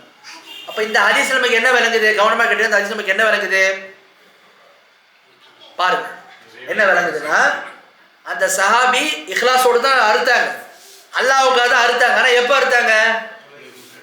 பெருநாள் தொழுகைக்கு முன்னாடியே அறுத்துட்டாங்க. ரசூலுடைய வழிமுறை என்ன? எப்போ இருக்கணும்? பெருநாள் தொழுகைக்கு அப்புறம் தான் இருக்கணும். அவங்க முன்னாடியே அறுத்துட்டாங்க. ரசூல் அந்த சஹாபி கிட்ட அல்லாஹ் உங்களுடைய உள்ளத்தை பார்க்கின்றான், அல்லாஹ் உங்களுடைய இஹ்லாஸான நியத்தை பார்க்கிறான் அப்படிலாம் சொல்ல, நீங்கள் அறுத்தது குர்பானி இல்லை, அதுக்கு பதிலாக நீங்கள் இன்னும் அறுக்குன்னா. இப்போ என்ன விளங்குது? இஹ்லாஸ் இருந்தால் மட்டும் போதாது, என்ன சரியாக இருந்தால் மட்டும் போதாது, செயல்பாடும் ரசூல்லா காட்டி தந்த வழிமுறையில் இருக்கணும். நாங்கள் உட்காந்துட்டு அல்லாஹ் அக்பர் அல்லாஹ் அக்பர் அல்லாஹ் அல்லாஹ் அல்லாஹ் திக்ர் செய்கிறோம். சிக்கர் செய்கிறது தப்பா? இந்த துவா ஓதுறது தப்பான்னா தப்பு. ஏன் தப்பு? ரசூல்லா காட்டி தந்துருக்குறாங்களா? ரசூல்லா செஞ்சு கொடுத்துருக்குறாங்களா? ரசூல்லா அந்த மாதிரி பண்ணியிருக்காங்களா? இல்லை. இப்போது நம்ம பார்க்குறோம் தொழுவையில் 5 வேளை தொழுவைக்கு அப்புறம் பள்ளிகளில் கூட்டு துவா பண்ணுவாங்க. ஏங்க கூட்டு துவா குர்ஆனில் உள்ள துவாக்களை போய் ஓதுறோம், அதை போய் தப்புன்றீங்களான்னு சில பேர் சொல்லுவாங்க. தப்பு தாங்க. ஏன் தப்பு? ரசூல்லாவை தொட்டு ஏதாவது ஒரு அறிவிப்பு, ரசூல்லா 5 வேளை தொழுகைக்கு அப்புறம் இந்த மாதிரி துவா கேட்டாங்க, பின்னாடி உள்ளவங்க ஆமீன் சொன்னாங்கன்னு ஒரு சம்பவத்தை காட்ட முடியுமா? குனுத்த நாசியராக நம்ம பார்க்குறோம், நம்ம செய்யலாம். மார்க்கத்தில் ஆதாரம் இருக்குது. மலைக்காக ரசூல்லா தொழுகை நடத்துகிறாங்க, அதில் அந்த மாதிரி நினச்சி நம்ம பார்க்குறோம். இது மாதிரி 5 வேளை தொழுகைக்கு அப்புறம் ரசூல்லா ஒவ்வொரு சந்தர்ப்பத்திலையும் ரசூல்லா கையெழுந்து துவா கேட்பாங்க, பின்னாடி உள்ளவங்க ஆமீன் சொல்லுவாங்கன்னு ஒரு சம்பவம் இருக்கா? இல்லை. அப்போ இல்லைன்னு சொன்னால் நம்ம என்ன செய்ய முடியாது? செய்ய முடியாது. ஏன்? அது இபாதத்து. துவா கேட்கறது இபாதத்து. இபாதத்தை பொறுத்த வரைக்கும் அதற்கான அசல் என்ன? அல் அஸ்லு ஃபில் இபாதத்தி அல் மன. இபாதத்தை பொறுத்த வரைக்கும் அதுக்கான அடிப்படை என்ன? எதையுமே செய்யக்கூடாது. எப்போ செய்யணும்? ஆதாரம் இருந்தால் செய்யணும். இபாதத்துன்னு ஒரு விஷயம் மார்க்கத்தில் உறுதி ஆயிடுச்சுன்னா அதுக்கான அடிப்படை என்ன? தடை. அதான் அடிப்படை. எதுவும் செய்யக்கூடாது. எப்போ செய்வோம்? செய்யறதுக்கு ஏதாவது ஆதாரம் தேவை. மார்க்கத்தை நல்லா விளங்கிங்க. மார்க்கத்தில் 2 அம்சம் இருக்கு. ஒன்று இபாதத்து, 2வது முஆமலத். முஆமலாத். இபாதத்துனா வணக்கம். வணக்கம்னு ஒரு காரியம் வந்துட்டா அது நம்ம என்ன பார்க்கணும்? வணக்கம்னா அதில் என்ன பார்க்கணும்? ஆதாரம் இருக்குதான்னு பார்க்கணும். செய்யறதுக்கு ஆதாரம் இருக்குதா? 5 வேளை கூட்டு துவா ஓதுறதுக்கு ஆதாரம் இருக்கா? இல்லை. அப்போ செய்யக்கூடாது. ஏன் செய்யக்கூடாது? இபாதத்து செய்யக்கூடாது. வேற ஏதாவது ஒரு காரியத்தை செய்யறோம் நம்ம. இப்போ உதாரணத்துக்கு ரசூல் ஸல்லல்லாஹு அலைஹி வஸல்லம் அவர்கள் இந்த நாளில் இந்த திக்ரை ஓதுவாங்க அப்படின்னு ஒருத்தர் சொல்றாப்ல. வியாழக்கிழமை இந்த திக்ரை ஓதுவாங்க, வெள்ளிக்கிழமை ராவுல இந்த திக்ரை ஓதுவாங்கன்னு ஒருத்தர் சொல்றாப்ல. திக்ரு தானே ஓதிட்டு போங்களேன். திக்ர் என்பது ஒரு இபாதத்து. அது செய்யறதுக்கு ஆதாரம் இருக்கா? பார்க்குறோம். எங்கேயுமே இல்லை. இல்லைன்னா அது அடிப்படை. செய்யக்கூடாது அடிப்படை. எப்போ செய்யலாம்? எப்போ செய்யலாம்? செய்யறதுக்கு ஆதாரம். உதாரணத்துக்கு நான் சொல்கிறேன் பாருங்க. நோன்பு வைக்கிறது ஒரு இபாதத்து. ஒருத்தர் என்ன பண்ணுறாரு? திங்கக்கிழமை வாரம் நோன்பு வைக்கலாம். மார்க் என்ன செய்யறது? ஆதாரம் இருக்கு. ஏன்? ரசூல்லா திங்கக்கிழமையும் வியாழக்கிழமையும் நோன்பு வச்சிருக்கிறாங்க. அதே மாதிரி ஒவ்வொரு மாதமும் 3 நோன்பு வச்சுருக்காங்க. ஒருத்தர் என்ன பண்ணுறாரு? நான் ஒவ்வொரு வாரமும் புதன்கிழமை நோன்பு வைப்பேன். இது நான் மார்க்கத்தில் நான் நன்மை நாடி செய்ய முடியுமா? ஏதாவது ஒரு புதன்கிழமை வச்சுட்டா நஃபில் நோன்பு வச்சுக்கிறேன்னா நன்மை கிடைக்கும். நான் ஒவ்வொரு வாரமும் திங்கள் வியாழன் மாதிரி நான் நோன்பு வைப்பேன்னு சொன்னால் நோன்பு தானே, நல்ல காரியம் தானே சொல்ல முடியுமா? கூடாது. ஏன்? மார்க்கத்தில் என்ன ஆதாரம் இருக்குது? திங்கக்கிழமைக்கு ஆதாரம் இருக்குது, நஃபில் நோன்புக்கு. வியாழக்கிழமைக்கு ஆதாரம் இருக்குது, அதை மட்டும் தான் செய்ய முடியும். அதை தவிர்த்து புதுசாக நம்ம கொண்டு வரக்கூடாது. அப்போ இபாதத்துன்னு ஒரு காரியம் முடிவாயிட்டுனா அதை நம்ம என்ன பார்க்கணும்? அது அடிப்படை என்ன? எதையும் செய்யக்கூடாது. எப்போ செய்யலாம்? ஆதாரம் இருந்தால் செய்யும். தப்பு தானே, நல்லது தானே, அதெல்லாம் அப்புறம். ஆதாரம் இருக்கா, அதுதான் இங்கே பேசணும். அடுத்து பாருங்க, அல் அஸ்லு ஃபில் முஆமலத்தி அல் இபாஹ். முஆமலாத்தை பொறுத்த வரைக்கும் நடைமுறை சார்ந்த விஷயங்கள், கொடுக்கல் வாங்கல், உண்பது, உடுத்துவது, அணிகலன், ஆடை, இதெல்லாம் இருக்கு பார்த்தீங்களா? இதை பொறுத்த வரைக்கும் இதுக்கான அடிப்படை என்ன? எல்லாமே அனுமதி. அதுக்கான அடிப்படை என்ன? எல்லாமே அனுமதி. என்ன பார்க்கணும்? தடை இருக்கான்னு பார்க்கணும். இபாதத்தை பொறுத்த வரைக்கும் செய்யறதுக்கு ஆதாரம் இருக்கான்னு பார்க்கணும். நடைமுறை சார்ந்த விஷயத்தை பொறுத்த வரைக்கும் என்ன பார்க்கணும்? தடை இருக்கான்னு பார்க்கணும். உதாரணத்துக்கு நான் என்ன பண்றேன், பறவை இனத்துல ஒரு இனத்தை எடுத்து நான் சாப்பிட்றேன். ஒருத்தர் வராரு, என்னங்க இதை போய் சாப்பிட்றீங்க, இது ஹலாலான்னு என்கிட்ட கேட்குறாரு. இப்போ நானே கேட்பேன், இதை ஹராம் பண்றதுக்கு ஆதாரத்தை நீங்க கொடுங்கன்னு கேட்பேன். ஏன்? ரசூலுல்லாஹ் சொல்றாங்க, குல்லு தி மிஹ்லபி மினத் தைர். பறவை இனத்துல கால்களை கொண்டு கிழிச்சு சாப்பிடணும்ல, அந்த பறவை இனத்தை சாப்பிடக்கூடாது. கழுகு, பராந்து, இதெல்லாம் இருக்கு பார்த்தீங்களா, இதை நம்ம சாப்பிடக்கூடாது. ஏன்? இது கால்களை வச்சு கிழிச்சு சாப்பிடும். இந்த மாதிரி இதில் வராத ஒரு பறவையை நம்ம இருந்தது சொன்னால் மார்க்கத்தை பொறுத்த வரைக்கும் என்னது? கால்களை கிழிச்சு சாப்பிடாத ஒரு பறவை இருக்குன்னா அதுக்கு நமக்கு மார்க்கத்தில் என்னது? ஹலால். ஒருத்தர் கேட்க முடியாது, இது ஹலால் என்பதற்கு நீங்கள் ஆதாரத்தை தர முடியுமான்னு கேட்டால் நம்ம என்ன சொல்லுவோம்? ஹராம் பண்ணுறதுக்கு நீங்கள் தாங்க ஆதாரத்தை தரணும். இபாதத்தை பொறுத்த வரைக்கும் இந்த திக்கரை ஓதுவதற்கு மார்க்கத்தில் எவ்வளோ நல்ல ஒரு திக்கரு, எவ்வளோ ஒரு நல்ல ஒரு வார்த்தை, இதை சொல்லக்கூடாதா அப்படின்னு கேட்டால் நம்ம என்ன சொல்லுவோம்? ஏங்க நல்லது, அதெல்லாம் வேற விஷயம். நம்ம அங்கே என்ன கேட்போம்? இபாதத்துன்னு ஒன்று ஆயிட்டுன்னா, உறுதி ஆகிட்டு நம்ம என்ன பார்ப்போங்க? ஆதாரம் இருக்கான்னு சொல்லுங்க. ஆதாரம் இருந்தால் ஓகே, இல்லையா செய்யக்கூடாது. நடைமுறைன்னு வந்துச்சுன்னு சொன்னால் அது தின்றதா இருக்கட்டும், வியாபாரமாக இருக்கட்டும், கொடுக்கல் வாங்கலாக இருக்கட்டும், ஆடை அணிகளாக இருக்கட்டும், அதை பொறுத்த வரைக்கும் நம்ம என்ன பார்க்கணும்? தடை இருக்கான்னு பார்க்கணும். அதுக்கு செய்யறதுக்கு ஆதாரம் தேவை, இதில் செய்யக்கூடாது என்பதுக்கு ஆதாரம் தேவை. புரியுதா? இதை நம்ம விளங்கணும்னு சொன்னால் கரெக்டாக நம்ம என்ன செய்யலாம்? மார்க்கத்தை விளங்கிக்கலாம். அப்போ இபாதத் சம்பந்தமான விஷயத்தை இந்த ஒரு தெளிவை நாம விளங்கிக் கொள்ள வேண்டும். அப்போ இபாதத் சம்பந்தமா இந்த அமர்வில் சில முக்கியமான விஷயங்கள் நம்ம பார்த்தோம். முதலாவது, இபாதத்தினுடைய வரைவிலக்கம் என்ன, அதனுடைய பொருள் என்ன நம்ம தெரிஞ்சுக்கிட்டோம். இபாதத்துனா என்ன? யாராவது சொல்லுங்க பார்க்கலாம். இபாதத்துனா என்ன? வெளிப்படையாகவும் அந்தரங்கமாகவும் உள்ள சொற்கள், செயல்கள், எதெல்லாம் நம்ம அல்லாஹ் விரும்புவானோ, அல்லாஹ் பொருந்திக்கிடுவானோ அவன் அனைத்திற்குமான பெயர் தான் என்ன? இபாதத்து. இபாதத்தில் என்னெல்லாம் வரும் சொல்லுங்க பார்க்கலாம். எதெல்லாம் வரும் இபாதத்தில்? பெற்றோருக்கு பணிவிடை செய்வது வருமா? வருமா? எப்படி வரும்? அல்லாஹ் சொன்னான்றதுக்காக செய்கிறோம். சரி, இப்போ உதாரணத்துக்கு ஒரு பழக்க வழக்கம், சாப்பிட்றோம், வலது கையினால பிஸ்மி சொல்லி சாப்பிட்றோம், அது இபாதத்தில் வருமா?